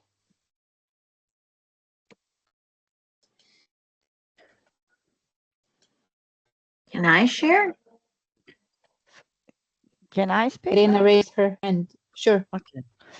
I was in a group with Natasha, Claudia, and Emina, but Emina didn't open camera and microphone. So 3 of us can say that the research was very useful for us and relevant for our work. Claudia is in a very specific situation with her museum, and she don't know if she can implement something the next year. Natasha is from NGO. She's from Sarajevo, and she said that they are very happy that the mindset in museums is changing. And she attended many beautiful events in National Gallery in Sarajevo. And she said that she's happy when she see the people with disabilities, children with disabilities, that they are happy. And congratulations to Aida Šarac Berbić for that, I think. And related to the question what we are going to do next year, I can say that 3 things. I will do more, but the next next month it will be promotion of suitcase for Museum of Contemporary Art in Skopje. My colleague Jove was involved in a very beautiful and nice and useful project supported by Balkan Museum Network and Hedley Fund. And we will organize promotion of multisensory experience, tactile images, audio, video and sign language, braille letters, and everything is one suitcase. The next project will be our tactile exhibition in December. Institute and Museum Bitola will have 3D tactile exhibition next month. And of course, we are expecting to promote our inclusion story, which we are working on in this project. So a lot of activities according to accessibility. Great. I'm aware of the time that we are already 12 minutes, but Aida, please, you also wanted to share highlights from your discussion. Yes, I was paired with Silva from Association Our Children in Mostar. They work with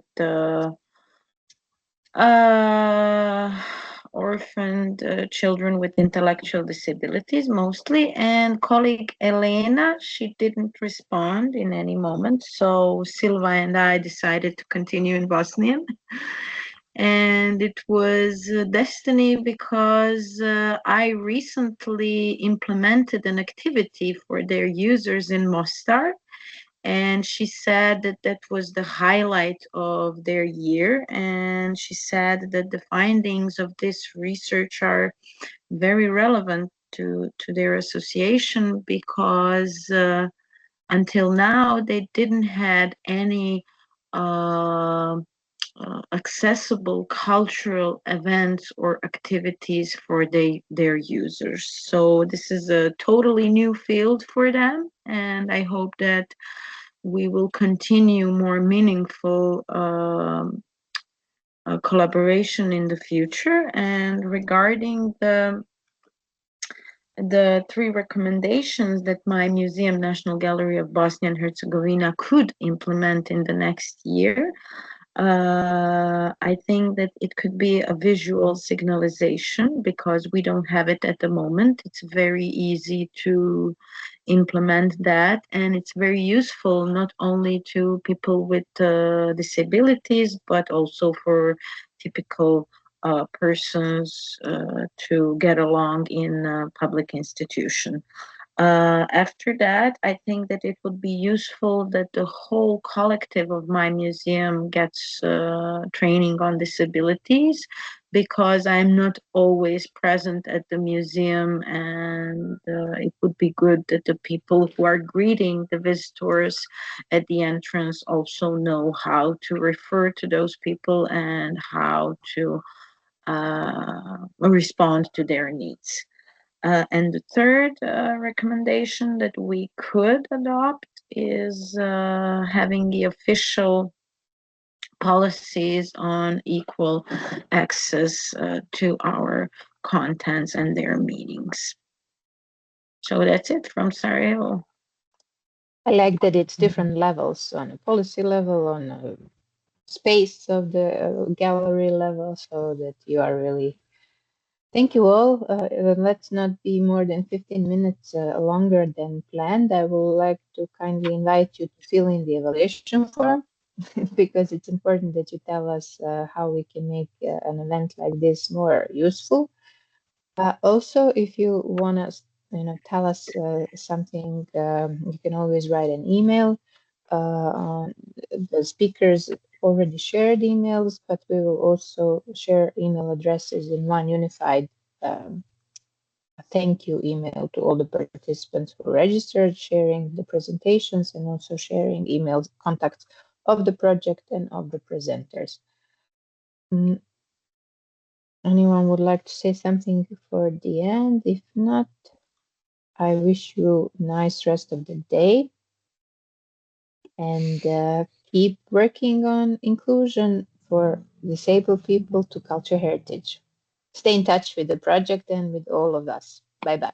Thank you. Thank you. Bye. Bye bye. Thank you very much. Bye bye. Bye.